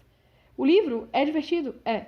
É menos divertido que o desenho? Sim, mas o livro traz, o livro acrescenta, né? Então, beleza. Como eu sou professora, eu tive que ler um pouco sobre a BNCC, né, que é a Base Nacional Comum Curricular do Brasil. E aí eu tive que ler, principalmente, novas atualizações. É ridículo. Eu queria poder abrir aqui com vocês pra ler. É tão ridículo, é tão surreal, porque eles falam que ao invés da criança aprender, o que ela vai fazer é se autodescobrir. A autoexpressão. Ela vai olhar pra dentro dela e descobrir as verdades sobre ela. Ela vai primeiro ter o autoconhecimento pra poder não sei o quê. Então, assim, só coisa de gente preguiçosa. Só coisa boba que não vai acrescentar em nada. Eu faço uma aposta com qualquer professor que defenda isso. Pegue um aluno seu, o melhor aluno seu, e pegue o meu filho que vai ser educado pelo método de educação clássica. Eu aceito ir pra cadeia se meu filho tiver um desenvolvimento menor do que uma criança que for sendo estimulada a ser um retardado pra ficar, autoexpressão, aprender a fazer slime, experiências sensoriais. Velho, a hora de se fazer experiência sensorial é quando a criança tem até 1 ano de idade. Não é no 6º ano, no momento da alfabetização. Na alfabetização ela tem que ser alfabetizada e não ficar aprendendo autoexpressão, entendeu? Então vamos aqui, ó. Eu grifei uma parte, ó. Um aluno que tenha sido sempre encorajado a olhar para dentro de si mesmo pode não desenvolver um quadro de referências, isto é, percepção sobre o modo como suas ideias se comparam aos pensamentos e crenças dos outros. É lógico. Eu não sei como viviam os egípcios, eu só sei como eu vivo. Então, pra mim, o mundo todo é como eu. Como é que eu vou fazer uma prova assim? Como é que eu vou saber que tal fato interferiu em tal fato para causar a Guerra dos 100 anos? Ou a Guerra dos 7 anos? Ou a Guerra do Peloponeso? Ou a Segunda Guerra Mundial? Se todo mundo é como eu. Por quê? Porque eu fiquei olhando pra dentro de mim, fiquei percebendo o que eu gosto, o que eu não gosto. E é literalmente nesses termos, entendeu? É muito patético, é muito errado. Ó, assim, a chave do primeiro estágio do Trivium é conteúdo, conteúdo, conteúdo. Em história, ciência, literatura e em menor extensão na arte e na música, a criança deve acumular massas e massas de informação. Histórias de pessoas e de guerras, nomes de rios, cidades, montanhas, oceanos, nomes científicos, propriedades da matéria, classificações, tramas, personagens, descrições. O jovem escritor deverá memorizar as porcas e parafusos da linguagem, partes do discurso, partes de uma frase, raízes do vocabulário. O jovem matemático deve preparar-se para a matemática superior ao dominar os fatos matemáticos básicos e entender as operações aritméticas. Então o moleque, como é que ele aprende cálculo se ele saiu do ensino médio no Brasil? Sem saber nem fazer uma divisão direito? Entende? Então, gente, esse livro é muito grande, tá? Esse livro tem 900 páginas. Eu não vou conseguir resumir tudo agora. Mas eu vou falar as coisas mais relevantes. E quando eu terminar de ler, eu vou relê-lo. E aí eu gravo de novo alguma coisa pra ter mais sistematização. Por enquanto a gente tá só conversando, né, galera? Tem uma parte aqui do livro que eu queria destacar com vocês, Susan se lembra que em algum momento da segunda grade aprendeu a cantar a lista inteira de verbos auxiliares. As aplicações de um verbo auxiliar não ficaram claras para ela até bem mais tarde, mas ela percebe que aquela lista salta em sua mente sempre que ela está revisando as próprias redações, em busca de erros de gramática ou aprendendo uma língua estrangeira. Lembrando que a Susan, ela aprendeu a falar grego sozinha, e o menino Nuno, já conversei com ele sobre isso, eu li esse trecho para ele, e aí ele falou, cara, tem uma lista dos pronomes oblíquos que toda vida que eu tô trabalhando com isso, eu me lembro dessa lista. Ou seja, foi uma habilidade que ele aprendeu no estilo Trivium, ele decorou, e é útil para ele até hoje. Imagina se ele tivesse decorado as conjunções, imagina se ele tivesse decorado as classificações dos animais, os reinos, os filos, as classes, né? Se ele tivesse aprendido cordados, enfim, se ele tivesse tido contato com tudo isso, com conhecimento de fato na infância, que é o que a gente priva as crianças de ter, né? E deixa elas aprendendo habilidades sociais.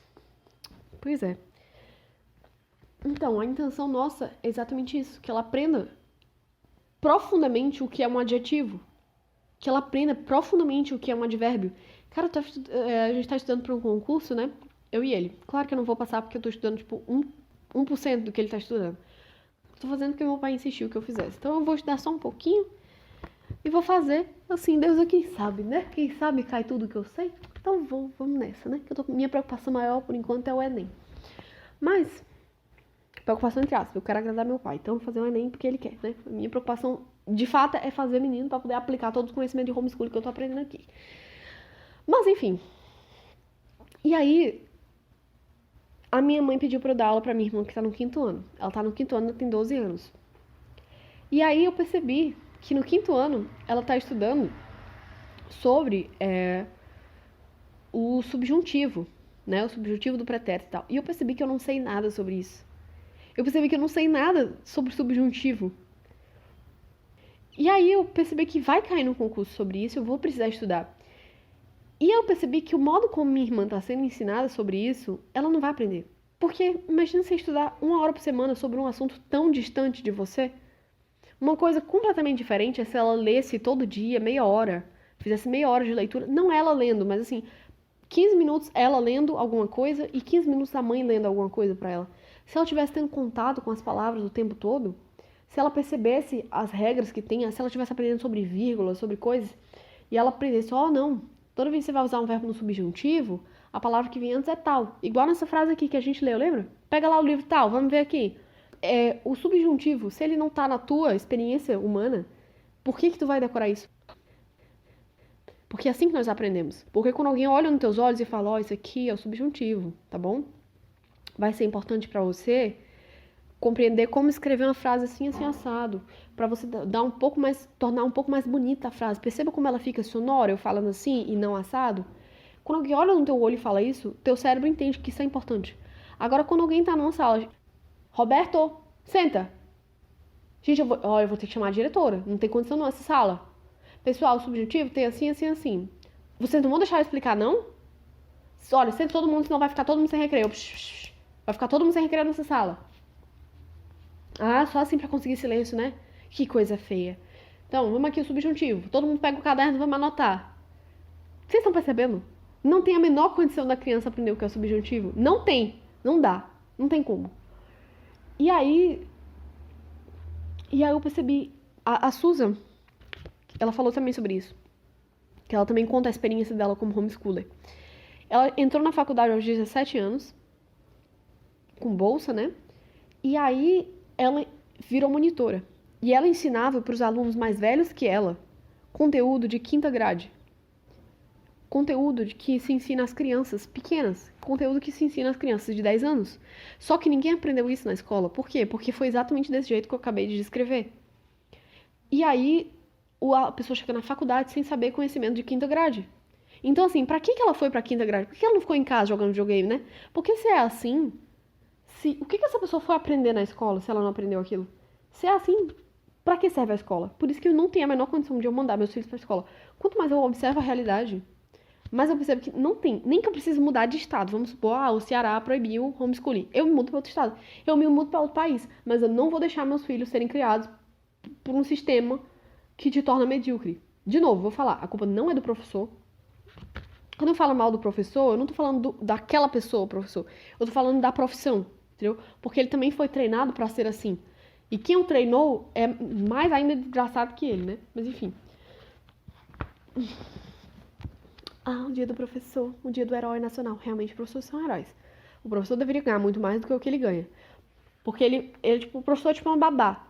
Tu manda o filho pra escola porque o professor vai ficar cuidando do menino. Então, assim, o professor ganha mais, devia ganhar mais porque ele tá cumprindo a função de babá. Agora, a questão de transmitir o conhecimento, hoje em dia, tá muito escasso mesmo. O que mais que eu posso falar pra vocês? É porque é bem específico, sabe? Ela dá vários detalhes. Uma coisa que me chamou a atenção nesse livro é que você precisa, para cada disciplina, ter materiais. Entre eles, uma espinha dorsal, que vai te guiar ao longo do ano, do conteúdo. E você também precisa ter fichários. Sabe aqueles fichários que no livro acho que chama de caderno, mas pela descrição fica claro que é um fichário. Ela fala que tem que ter aquelas argolas, tem que ter aquele furador de papel para poder guardar no fichário. Ela defende muito esse fichário, por quê? Porque é uma forma fácil de a criança ver o progresso dela. Então ela faz a atividade completa, né? Por exemplo, vamos supor que você lê um livro com ela. Que bom, filha, você gostou desse livro? Gostei e tal. O que chamou a atenção sua nesse livro? O que é mais interessante nesse livro? O personagem tal, porque ele é não sei o que, não sei o que. É mesmo, vamos escrever? Fala pra mim isso, eu vou anotar. Vai, constrói a frase, eu vou escrevendo pra você. E aí a criança fala, não, porque ele quando ele anda, ele, sabe, aquele Aí você diz, calma, filho, vamos organizar as ideias, entendeu? Então assim você está ensinando a criança a construir uma frase. E aí a importância desse fichário é exatamente essa, para que ela possa ver o progresso dela. Olha, no começo, filha, a melhor frase que você conseguiu fazer foi essa. Mas perceba, com 2 meses depois você já progrediu? Que bom, né? É até uma forma de revisar os conhecimentos.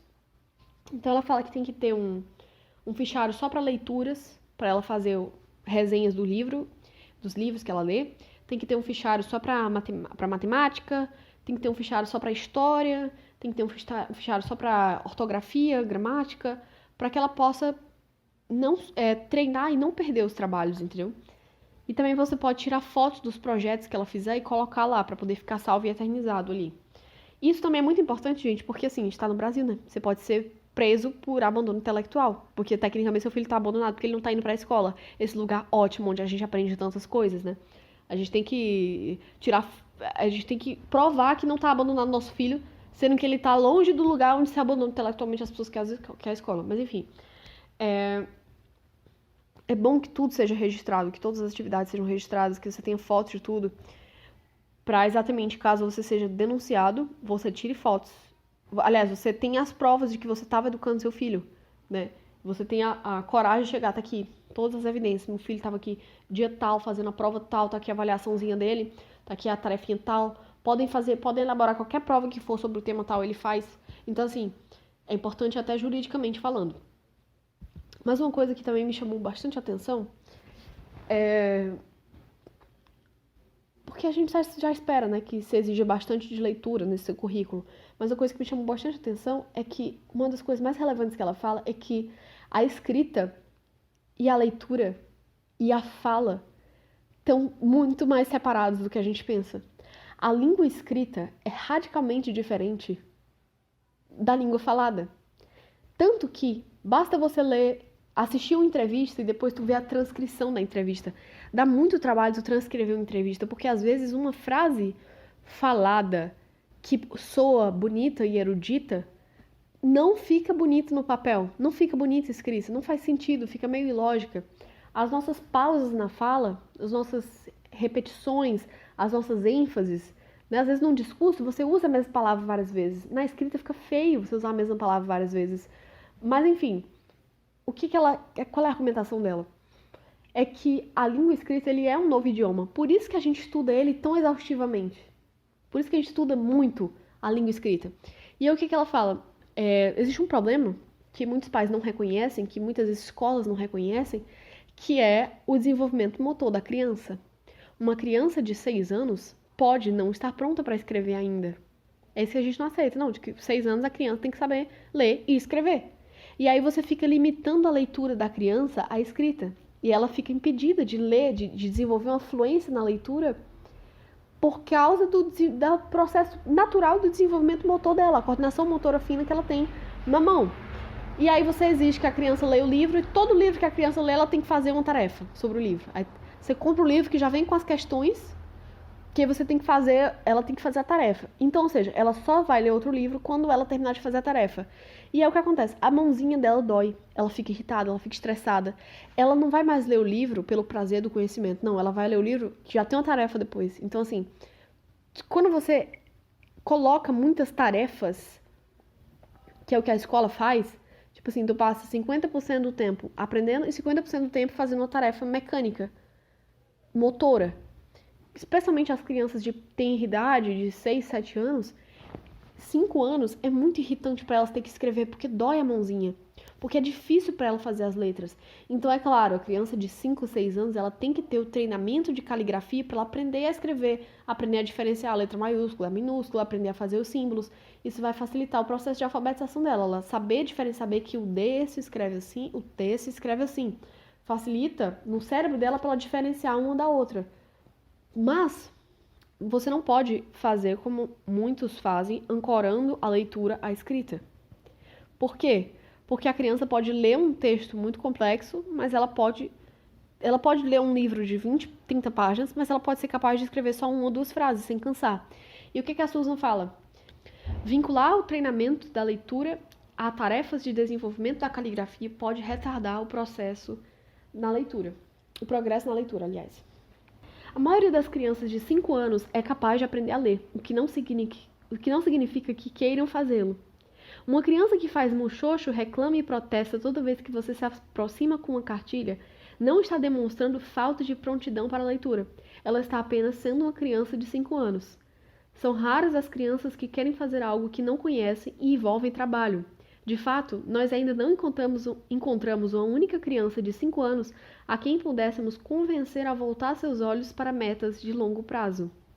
Aí ela colocou uma nota aqui, né? Nota da autora. Eu não me impressiono com a assim chamada educação conduzida pela criança. Esperar que a criança traga um livro até você e peça por uma aula de leitura. Pelas mesmas razões que eu não deixava que meus filhos, quando em idade do ensino elementar, comessem exatamente o que desejavam.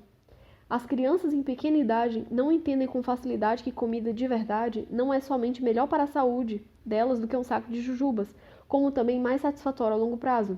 Um típico diálogo entre pais e filhos sobre a alfabetização em casa se parece com o seguinte: pai, você não quer aprender a ler? Caso você exercite essa lista de regras durante um ano, você poderá ler livros por conta própria. Criança, correndo os olhos por 20 páginas de regras e raciocinando que seus pais, de todo modo, sempre leem livros para ela quando ela quer. Ah, não gosto disso. Mas não é isso que eu queria ler. Esse livro também dá vários conselhos sobre quando procurar ajuda, porque às vezes você pode ter um filho com necessidade especial, assim como uma criança na escola pode ter necessidade especial. Ela dá vários conselhos, tipo, especialmente ela manda você conversar com um pediatra e com um psicopedagogo para ver os marcos de normalidade de cada idade. Por exemplo, a criança de 5 anos, quando você chega para ela com algum exercício de leitura, tentando ensinar ela a ler, tentando alfabetizar ela, de modo respeitoso, ela começa a chorar, ela se desespera, ela não gosta. A criança de 6 anos que ainda não desenvolveu leitura, de 7 anos que ainda não lê fluentemente, essa criança precisa de ajuda. E você tem que diagnosticar cedo dislexia e outros distúrbios, outras dificuldades que ela pode ter. Por quê? Porque senão você vai passar 5, 6 anos E a criança fica na escola 5, 6 anos, frustrada, sem conseguir fazer nenhuma tarefa, sem conseguir fazer nenhuma questão. Estão exigindo dela algo que ela simplesmente não consegue fazer. Tipo, ei, voa aí, por favor. Ei, voa aí. A criança não consegue. Ela vai passar por anos de frustração simplesmente porque você não buscou fazer um tratamento com antecedência, né? Então ela fala que isso é muito importante. Caso seu filho, você perceba alguma dificuldade dele, não atrase, vá logo fazer análise com especialistas, porque isso pode facilitar bastante para que você tenha alternativas de como tratar ele e não para deixar ele frustrado, traumatizado, porque passou 3 a 4 anos desperdiçando energia e tempo numa atividade que ele simplesmente é incapaz de fazer. Deve ser muito triste, muito frustrante. Então, ela pergunta assim: por que atrasar o desenvolvimento da leitura até que os músculos da mão e os movimentos dos olhos comecem a operar de forma coordenada? Um fato importante. A criança tem que ter leituras de 3 níveis a partir do jardim de infância, que é 4 e 5 anos, e a partir do primeiro ano, que é com 6 anos, né? Primeira grade. O primeiro nível é o nível instrucional. O estudante ainda estará trabalhando duro para desenvolver e dominar a mecânica da leitura, pensando na combinação de letras, nos sons que elas representam e tentando lembrar-se da pronúncia das palavras. Ou seja, você vai oferecer à criança livros que são mais difíceis do que ela consegue ler no momento. Nem que seja por 10 minutos que ela vai fazer a leitura naquele momento. O que ela indica a Susan é 30 minutos por dia de leitura. Então, você pode fazer 10 minutos no nível instrucional, 10 minutos no nível equivalente e 10 minutos no abaixo do nível. O nível instrucional é esse, é quando é um livro um pouco mais difícil, que vai ter uma palavra, por exemplo, acho, eu acho interessante, né? Uma criança de 4 anos vai ter dificuldade. Eu acho interessante. Ela vai passar alguns minutos tentando ler a frase inteira. E o que está acontecendo? Os pais se preocupam. Não, mas ele não está absorvendo o significado do texto. Sim, querido. Mas são coisas diferentes. Primeiro ele precisa treinar os olhos dele para ligar aqui B com A, que o B, juntando com o A. Esses dois fonemas juntos formam ba. E aí, quando ele conseguir ler a palavra barriga fluentemente, o objeto barriga já vai vir na cabeça dele na mesma hora. Então, primeiro ele tem que treinar a leitura para depois ele conseguir, usando o instrumento que ele aprendeu, que é aprender a ler, ele vai conseguir interpretar o texto, aprender e tal. Então, o nível instrucional é o nível mais complicado. Ele não precisa compreender perfeitamente o que está acontecendo. Essa é a parte mais difícil, né? Aí tem o nível equivalente. O estudante conhece todas as combinações de letras e palavras que encontrará. Seu conhecimento fonético pode não ser automático, mas se sente bastante à vontade para concentrar-se no significado. Então é aquela criança que vai ler assim, ó. A mamãe foi para casa. A mamãe foi para casa. Então ela conseguiu, não foi um esforço muito grande. Ela leu devagar, ela leu com alguma dificuldade, mas ela conseguiu não só treinar os olhos para ver as palavras, mas ela conseguiu também absorver o significado. Na primeiro nível instrucional, a criança provavelmente, quando ela terminar a frase, ela não vai nem lembrar o que estava no começo. E tudo bem, porque o que ela está fazendo é treinar combinações de palavras, treinar a sonoridade das palavras. E esse momento é que você vai ter mais paciência com ela, vai instruir, não, filha, essa aqui pronuncia assim, entendeu? E aí tem o terceiro tipo de leitura, que é abaixo do nível ou leitura por diversão. São os livros que vão usar só palavras que a criança está completamente à vontade. Então, assim, um livro de um nível um pouco mais baixo. Por quê? Porque é bom que ela tenha autoconfiança. Quando você dá para ela um livro que ela entende perfeitamente, e aí você fala, filha, você lembra que mês passado você não conseguia ler esse livro? Você lembra, filha? Que bom, então agora você tá vendo que esse aqui que você tá lendo que é mais difícil, daqui a um tempinho você já tá lendo mais fácil.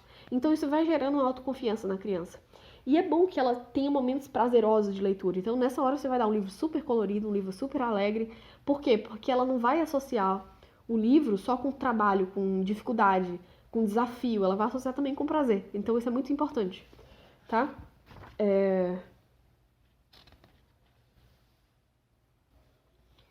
Também tem uma coisa muito importante. Uma coisa é a leitura.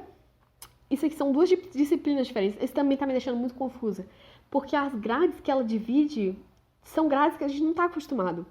Ela considera que leitura, literatura, leitura, habilidades ortografia e gramática são 4 habilidades diferentes. Para nós, a gente vai estudar tudo isso em português. É português, português é português. Mas assim, uma coisa é o momento onde ela vai treinar a leitura. Outra coisa é o momento onde ela vai treinar a literatura, onde ela vai aprender a construção da frase e tudo mais. E o que a Susan argumenta? Você não precisa forçar a criança a ler os textos de literatura que você tem que ler. Por exemplo, você vai ler a biografia de Júlio César. Você não vai esperar que a criança leia. E ele achou e encontrou, tal, tal, tal. Vai ter palavras ali que a criança é capaz de entender quando ouve, mas que na hora que ela lê vai ser um desafio muito grande para ela, que está acima do nível que ela tem capacidade de ler. Então, na disciplina de literatura, é bom que você leia para a criança, e não tem problema. A leitura em voz alta também é muito boa. Ajuda ela a entender a sonoridade das palavras, a pronúncia das palavras e tudo mais. Então, você pode ler para ela no momento que você está treinando literatura. Mas o que eu quero encontrar, eu não tô achando. Ah, sim, achei, finalmente. 3 habilidades diferentes que a gente não entende na hora de escrever uma redação, por exemplo, na hora de escrever um bilhete, um recado. No caso da criança, existe um trabalho de entender o que eu quero fazer, entender como que eu vou escrever aquilo e o de fato escrever. São 3 etapas. Um problema grave que a gente tem, porque com as crianças, é isso. Eu acho que se ela não conseguiu escrever o bilhete de primeira, ela é fraca, que ela tá errada. Então a gente já bota logo o lápis na mão da criança e manda ela escrever. Mas a gente tem que treinar cada uma das habilidades separadamente. Primeiro, eu preciso treinar que ela passe do estágio A, eu preciso que a criança passe do estágio A para o B, do B para o C e do C para o D. O que seria isso? Eu tenho o meu objetivo, que é falar pro papai que ele é lindo, e eu tenho que ir esse é o estágio A. Eu tenho que ir para o estágio B. Qual é o estágio B? É a ideia em palavras. É, papai, você é lindo. Depois eu tenho que ir do estágio B para o estágio C, que é eu visualizar como que eu vou escrever essa frase. E aí eu tenho o estágio C para o estágio D, que é o de fato ir lá e escrever. O que acontece? Cada uma dessas habilidades tem que ser treinada separadamente. Então eu preciso, primeiro, que a criança aprenda como partir do A para o B. Como que parte do A para o B? Então, quero dizer pro papai que ele é lindo. Então, assim, vamos tentar colocar uma ideia mais concreta. Papai, eu quero visitar o meu coleguinha. Então, assim, como é que você fala pro papai que você quer visitar o coleguinha? Vou dizer, papai, sabe aquele meu coleguinha, fulano de tal, que até eu brinquei na casa dele uma vez? Não, filho. Do jeito que você tá falando, vai ficar muito difícil escrever. Você tem que colocar essa ideia em palavras simples, em poucas palavras, de modo que o papai seja capaz de entender. Então, qual é? Aí a criança, papai, sabe o meu coleguinha? Não, filho. Se você for falar, papai, sabe aquele meu coleguinha? Não é melhor você colocar só o nome do coleguinha? Então, papai, o Joãozinho vai fazer aniversário amanhã. A mãe dele disse que é pra eu ir. Filho, você percebe que essa frase tá muito longa? Vamos escrever essa frase. Aí você vai pegar, vai escrever a frase. Papai, Joãozinho, não sei o que. Tá vendo, filho, como fica longa essa frase? Será que não tem como a gente escrever essa frase resumindo? Será que eu preciso falar, papai, a mamãe do Joãozinho me chamou pra ir tal, tal, tal. Será que não ficaria mais fácil a gente dizer assim, ó, papai, preciso ir pro aniversário do Joãozinho. Quando que você vai pro aniversário do Joãozinho, filho? Ah, eu acho que é amanhã. Vamos olhar no convite. Amanhã o quê?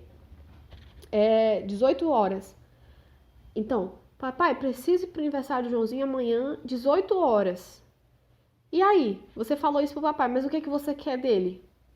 A criança, quero que ele me leve pra festa. Tá, mas você tem que colocar aqui no bilhete que você quer que o papai leve você. Aqui tá dizendo só o quê? Papai, eu preciso ir pro Joãozinho amanhã, 18 horas.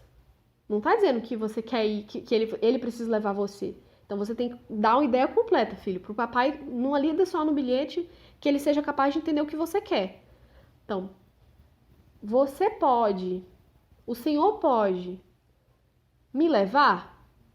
Interrogação no final. Então, isso você vai aproveitando.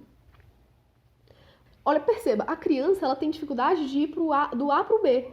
Converse com a criança e tente assim, Vai, me explica aí tal coisa. A criança não consegue, ela tem dificuldade, ela não foi treinada ainda para fazer isso. Então ela tem que ir do estágio A, que é o estágio da ideia, do que eu quero transmitir, para a ideia em palavras escritas. Por quê? Porque se eu chegasse pro papai e falasse: papai, sabe o Joãozinho, filho da Ludileuza, não sei o quê? Eu quero ir lá no aniversário dele. Tal. Amanhã o senhor vai trabalhar? Então, assim, na ideia oral, fica fácil de entender o que a criança quer. Que a criança quer que o pai leve ela. Mas na ideia escrita, não, isso precisa ficar explícito. Então, a criança precisa fazer o treinamento de tradução da ideia em palavras faladas para a ideia em palavras escritas. O que acontece? A gente simplesmente pega a criança e força ela a escrever a ideia logo de cara. Aí o que acontece? Sai um texto muito merda, sai um texto incompreensível, um texto sem sentido, sem pé nem cabeça. Por quê? Porque o texto falado, ele realmente não tem pé nem cabeça. E como a criança não fez aquele primeiro trabalho, como ela não foi treinada aquele primeiro trabalho de transformar a ideia em palavras faladas na ideia em palavras escritas, vai ficar muito confuso. Então, aí, por que eu tô falando tudo isso? Porque quando você atrela a escrita quando você primeiro exige que a criança escreva a frase logo de cara, você não está treinando cada uma das habilidades que esse momento exige. Então, quais são as habilidades que esse momento exige? A habilidade de elaborar o texto que vai ser escrito, a habilidade de visualizar como esse texto vai ser e a habilidade motora de ir lá e escrever. Como que eu ensino a criança a visualizar como o texto vai ser? Bom, aí você faz o quê? Você escreve o bilhete, tipo, papai, o Joãozinho, preciso ir para o aniversário do Joãozinho amanhã às 18 horas, você pode me levar? Aí você mostra para ela e diz, filha, agora você vai copiar, tá bom? A criança vai fazer um exercício de cópia. Aí o que os professores modernos vão dizer? Não, porque a cópia, não sei o que. Gente, a cópia é o método pelo qual se aprende tudo na vida. Absolutamente tudo.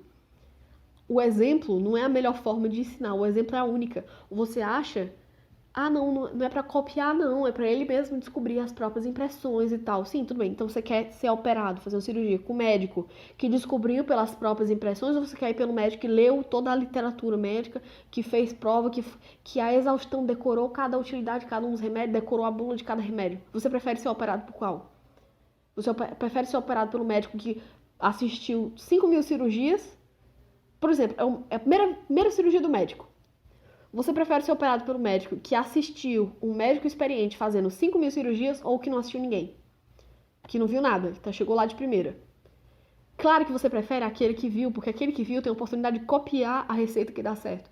Então, você escreve para ele o bilhetinho que ele mesmo falou, para ele não ter a obrigação de pular etapas, e aí ele vai lá em seguida, copia embaixo do que você escreveu, e aí pronto, ele já treinou todas as habilidades do processo. Ele treinou transformação das palavras pensadas e faladas na palavra escrita, ele treinou a visualização de como a frase precisa ser, e ele treinou agora a caligrafia, o modo como se escreve, as vírgulas, os pontos, o ponto de interrogação, e o modo como se escreve em geral as frases.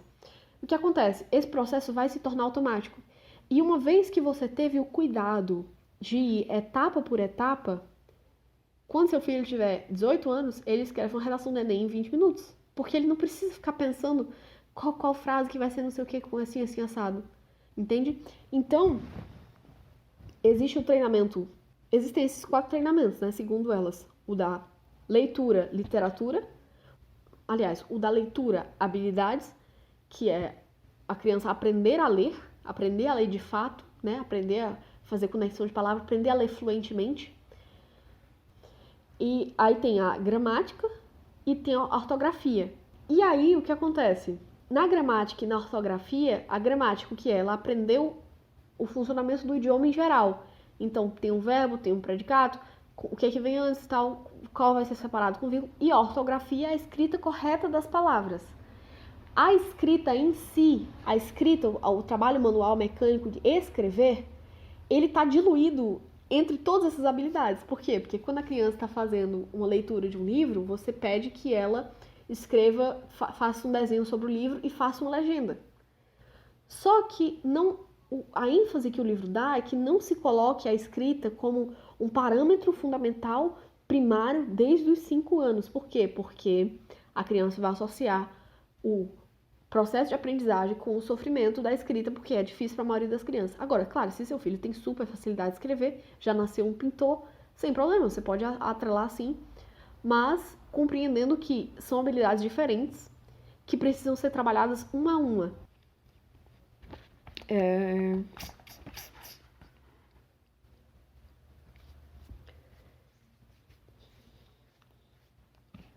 Então a criança precisa ser treinada sim a fazer cópia, você escrever e ele escrever logo embaixo, para ela saber como uma boa frase é escrita, para ela entender onde mais ou menos vai a vírgula, onde mais ou menos vai o ponto de interrogação, onde mais ou menos vai o ponto de exclamação. Claro que tudo isso vai ser estudado de forma sistemática, mas o fato dela estar experienciando aquilo ali no dia a dia é muito relevante.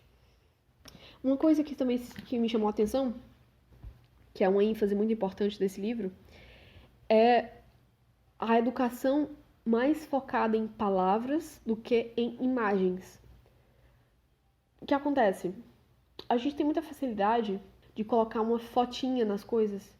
De colocar, por exemplo, eu tenho aqui o pulmão, eu tenho uma setinha o alvéolo, eu tenho uma setinha tal coisa e tal. Então a criança decora o nome da coisa associado com a imagem que ela viu. Isso é a maioria do que acontece nas escolas. Você tem o intestino e você tem a setinha. Intestino delgado, intestino grosso. E aí, o que acontece? A criança não explorou a descrição daquele objeto. Então, a imagem, quando a gente tem contato direto com a imagem, eu vou reformular. A imagem, ela não precisa de esforço para o teu cérebro digeri-la. Por exemplo, quando eu falo a palavra mato, matagal, teu cérebro precisa fazer o seguinte esforço. A gente não percebe, porque a gente já treinou muito isso, né? A gente tem falhas no nosso treinamento, mas a gente já tá treinado, a experiência vai treinando a gente. Quando eu falo a palavra mato, tu vai pegar o som dos fonemas da palavra, teu cérebro vai receber aquilo como um símbolo, e aí ele vai apontar para o significado da palavra. Então, houve um processo de digestão. Eu recebi mato, eu digeri, e aí eu entendi o conceito de mato. Então o que seria mato? É uma graminha que fica no chão. E aí, a partir disso, eu gerei uma imagem, certo? Esse processo exigiu do meu cérebro trabalho, exigiu do meu cérebro esforço, exigiu do meu cérebro compreensão, alguma meditação. Então eu falo assim, vamos complexificar. O menino escondeu-se no mato e espirrou.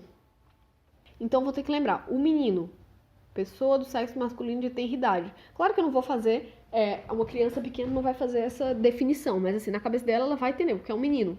Vai comparar com as experiências anteriores, onde a palavra o menino foi usado, que é um menino, ela sabe. Escondeu-se.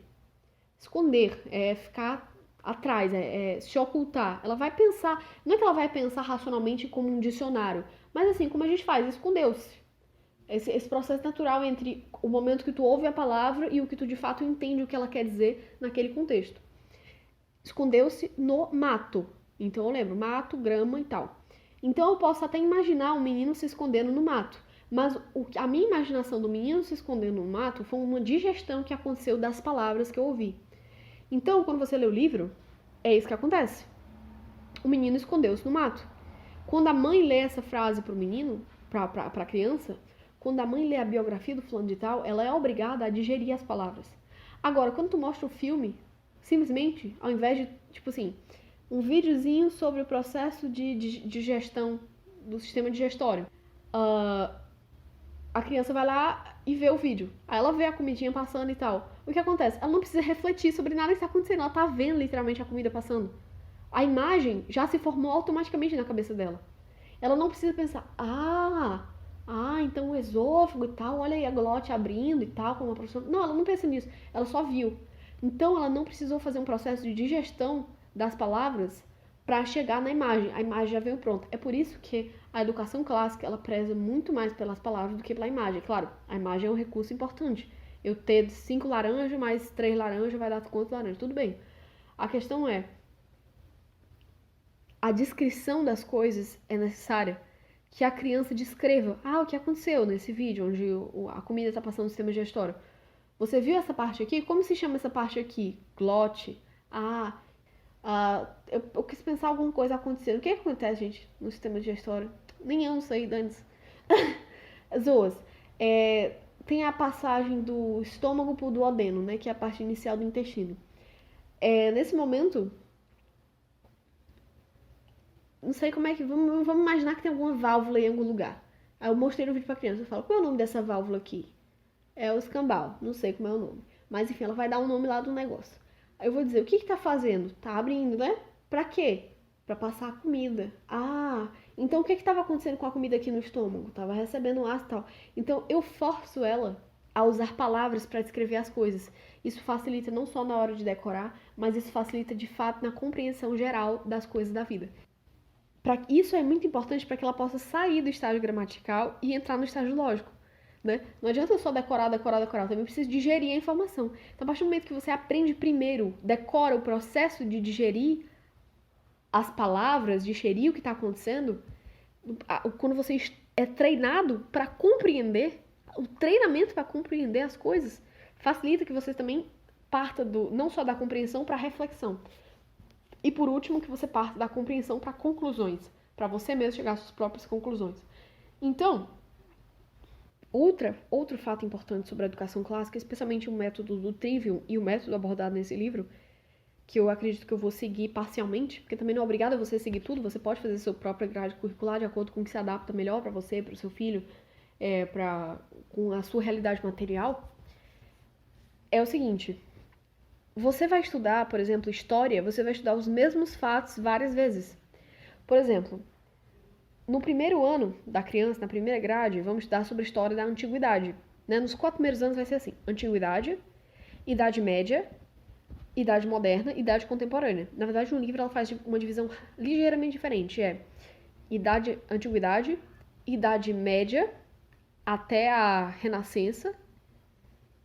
E aí vai ter Renascença tardia até o período moderno. E aí, por último, o período moderno, que seria de 1850 até hoje. Você vai estudar principalmente no primeiro ano, você vai estudar a história da antiguidade, então você vai aprender sobre as grandes personalidades da antiguidade e você vai estudar cronologicamente. Então, primeiro você vai estudar os mais antigos. O primeiro registro que a gente tem lá na China, do tal fulano de tal, aí mostra foto da arte chinesa. Vamos ler um livrinho sobre a história da China na época. O que eles comiam? Comiam muito arroz, né? Eles viviam o tempo todo plantando. Os chineses plantavam muito. Um pouco depois disso aqui, a gente estuda aquele período da China, aquele século, aqueles 500 anos ali na China. A gente fala, num período parecido, olha o que estava acontecendo aqui no Egito. Hoje a gente vai estudar sobre o Egito. Foi aqui que construíram as pirâmides. Sabia que eles estavam fazendo múmias. Entendeu? Então isso, claro que eu estou fazendo de forma radicalmente superficial, né?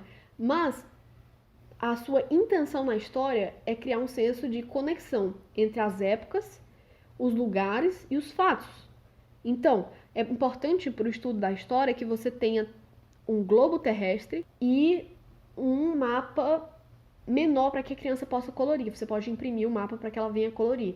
Então, por exemplo, você faz, uma ideia que eu tive, pegar uma tira de EVA com uma seta, como se fosse uma seta bem comprida e colocar na parede. E aí pegar alfinetes, por exemplo, e aí eu imprimiria foto das personalidades mais importantes, ou se não de eventos importantes, por exemplo, a construção das pirâmides. Então eu posso imprimir a foto de uma pirâmide ou pedir para que a própria criança faça um desenho, e aí eu coloco um cordãozinho e prendo com um alfinete naquela parte da linha do tempo. Aí, um pouco depois eu coloco, nascimento a época da fundação de Roma, né? Então foi um pouco depois. Aí eu peço pra criança, filho, você lembra que quando a gente está estudando o Egito, eu pego lá no globo terrestre e mostro, filho, é aqui, que tá acontecendo tudo isso. Olha onde a gente tá aqui no Brasil. É longe, né, onde aconteceu isso aqui lá no Egito? Foi aqui. E aí eu pego o mapa mundo e mostro com mais detalhes. Tá vendo o Rio Nilo? Esse aqui é o rio que eles falam na historinha. Você lembra que fala que o rio tal. Esse aqui é o Rio Nilo. É o rio que dava fertilidade para a terra, é um rio muito importante para ele. Você lembra que tinha até a deusa do rio? Pois é. E aí você vai explicar a exaustão aquilo ali, a parte geográfica. Você lembra que a história mencionava que tinha uma montanha? Tá aqui, ó, a montanha fica mais ou menos aqui. E aí no final da atividade, no final daquele dia onde você estudar aquele tema, você vai pedir para a criança pegar o mapa que você imprimiu e pintar a região onde estava acontecendo. Então isso dá um pita de um senso ótimo de localização geográfica no mundo, né? E isso também dá um pita senso de ela entender o lugar dela, onde ela tá, o que tá acontecendo, o que nos trouxe até aqui, né? Então, por exemplo, aí eu coloco lá com alfinete a construção das pirâmides. Aí eu vou lá ensinar sobre Júlio César, ou sobre, enfim, o nascimento de Rômulo e Remo, ou então sobre a vida de Péricles na Grécia. Aí eu falo, tá aqui, esse aqui foi o reinado de Péricles e tal, ele fez tal coisa importante e tal. Onde é que o Péricles está? Tá aqui, ó. Tá vendo que é bem pertinho do Egito? Tá vendo? Lembra que a gente estudou que o Egito é aqui? Foi bem aqui o Péricles. Aí eu mostro lá no mapa mundi. Tá vendo que eles citam o Monte Olimpo lá dos deuses? O Monte Olimpo fica exatamente aqui, ó. Aí eu dou no final da atividade um papelzinho com a foto da Grécia para que ela possa pintar a região específica onde aconteceram aqueles fatos. Eu posso até pedir, você lembra de onde foi que saíram as tropas, tal, de fulano de tal? Pois é, eles partiram pelo mar, vieram daqui pra cá. Então isso dá um pita senso de compreensão, aprender a ler um mapa, um senso de localização geográfica. Isso é muito relevante, sabe? Isso é uma habilidade que nunca tu vai ser treinado para aprender na escola. Tu não tem esse senso. Então, além de tu estar aprendendo um senso geográfico, onde está acontecendo tal coisa, tu ainda tem aquela linha no tempo na parede te lembrando a todo instante o que veio antes e o que veio depois, sabe? E isso me fascina demais. Gente, é claro que eu tô falando aqui de forma muito superficial. É óbvio que se eu tô falando, por exemplo, da construção das pirâmides, eu vou ler pelo menos a biografia, resumida, 2 parágrafos sobre a biografia do cara que construiu as pirâmides, do faraó Kelps. Ele, na verdade, construiu a dele, né? Cada um construiu a sua, mas ele construiu a dele, que é a mais importante. E eu vou falar, por exemplo, eu vou pegar algum escrito da época que descreva, nem que eu me mate para procurar, mas eu vou encontrar algum escrito da época que descreva a economia, porque a economia é muito importante. A criança que não tem um senso de compreensão econômica, ela não entende nada. Você tem que entender que as condições materiais determinam muito dos processos. Então a gente tem, a gente encontra aqui, muito obrigada, deusa do rio, porque, tá vendo essa inscrição aqui, essa foto aqui? Os tradutores dizem que significa o seguinte: muito obrigada, deusa do rio, porque a colheita esse ano foi muito farta, conseguimos plantar tal e tal alimento, e, enfim, nossos bezerros deram muitas crias, entendeu? E, enfim, e alguma coisa falando sobre a política. Então eu iria encontrar uma gravura sobre aquelas pinturas que eles têm, né, os hieróglifos, mostrando o faraó, os sacerdotes e as outras classes, os escribas e os agricultores e os artesãos e todas as classes de pessoas que existiam na época. Então eu vou dar uma informação sobre geografia, sobre política, sobre economia e tudo isso para uma criança de 6 anos, entende? Só que a criança de 6 anos, ela é capaz de entender isso, ela é capaz de entender que eles criavam boi, que eles criavam tal bicho, que eles veneravam o rio, adoravam o rio, porque o rio que dava o sustento deles. Ela é capaz de entender tudo isso. Só que a gente poupa isso e prefere que ela fique aprendendo. Vamos aprender a música sobre lavar as mãos. Lave as mãos, lave as mãos. Tipo isso, entendeu? Não precisa. E é claro, o ensino de história, principalmente, como ela fala, o ensino de história, ciências, artes, ele não precisa ser exaustivo. O que eu quero é que a criança tenha um senso de maravilhamento, que ela aprenda, uau, que incrível, os animais diferentes que existem, os fungos, que são um tipo diferente. Por que o pão fica azul depois de um tempo que a gente deixar ele em cima da mesa? Isso é incrível, a criança está no processo de descoberta. Então, mesmo que você não consiga trabalhar a fundo cada parte nesses primeiros 4 anos de educação, não tem problema, porque tudo vai ser revisado ainda mais 2 vezes, então ela vai ter a oportunidade de aprender a exaustão, tal como foi o processo da guerra da Revolução Francesa, entendeu? Ela vai estudar sobre a Revolução Francesa no 3º ano do ensino fundamental, mas ela pode estudar muito por cima quais foram as ideias por cima daquilo, qual era a crítica que eles faziam ao período que veio antes. Isso tudo de forma bem geral, de forma bem lúdica, né? para que ela aprenda a ter interesse pela história, porque ela tenha prazer de entender por que a gente chegou até aqui, entende? E aí, e também para ela ir formando esse arcabouço, e compreendendo, e recebendo informações, para que quando ela vai escutar sobre Revolução Francesa lá na frente, ela já entenda mais ou menos o que é, ela já não tem um choque muito grande. E quando eu for falar, você lembra da Revolução Francesa, filha? Agora isso aqui que a gente está estudando foi influenciado pela Revolução Francesa. Ou então quando ela for ver um filme e falar assim, filha, tá vendo essa ideia? Essa ideia surgiu aonde? Na Revolução Francesa, entendeu? Entende? Então eu espero, gente, eu espero muito que tenha dado pra entender alguma coisa do que eu falei. Eu estou até constrangida, porque eu acho que eu não consegui transmitir nada do que eu tinha pra transmitir. Eu não dei nenhuma grade curricular pra vocês. Eu não dei informações específicas pra vocês, porque não dá, é um assunto muito grande. Como eu disse, esse livro aqui é uma breve introdução e ele tem 900 páginas.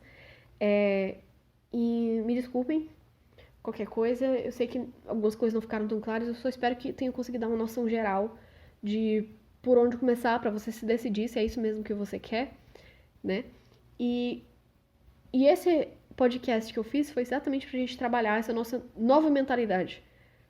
Porque a nossa mentalidade está excessivamente contaminada pela visão industrial da educação. Então, assim, o objetivo é que pelo menos a nossa criança que está aprendendo... Ah, outra coisa.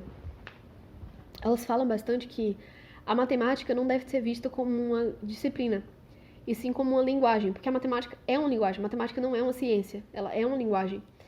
E ela é uma linguagem que elas falam que você ensina a criança da seguinte forma: a matemática é a língua oculta de todas as coisas. Por exemplo, tudo tem um ângulo, tudo tem uma velocidade, tudo, enfim, todas as coisas podem ser traduzidas em números, né? A maioria das coisas da vida podem ser traduzidas em números. Então, a criança tem interesse, por exemplo, pelas formas das coisas, pela engenharia, pela altura das coisas, pela largura das coisas, pela profundidade das coisas, pela temperatura das coisas. Tudo isso vai envolver números. E a matemática te ajuda a relacionar as coisas umas com as outras. Então, tecnicamente, a matemática, a física, elas estão te dando um instrumento para tu entender a realidade de modo mais intenso, de modo mais profundo, para tu entender, interpretar e chegar a conclusões sobre a realidade, sabe? Então, esse modo de tratar a matemática eu achei muito interessante, porque não é o que a gente tem na escola. Por que a gente aprende matemática na escola? Por nada, não tem nenhum motivo para a gente aprender matemática na escola.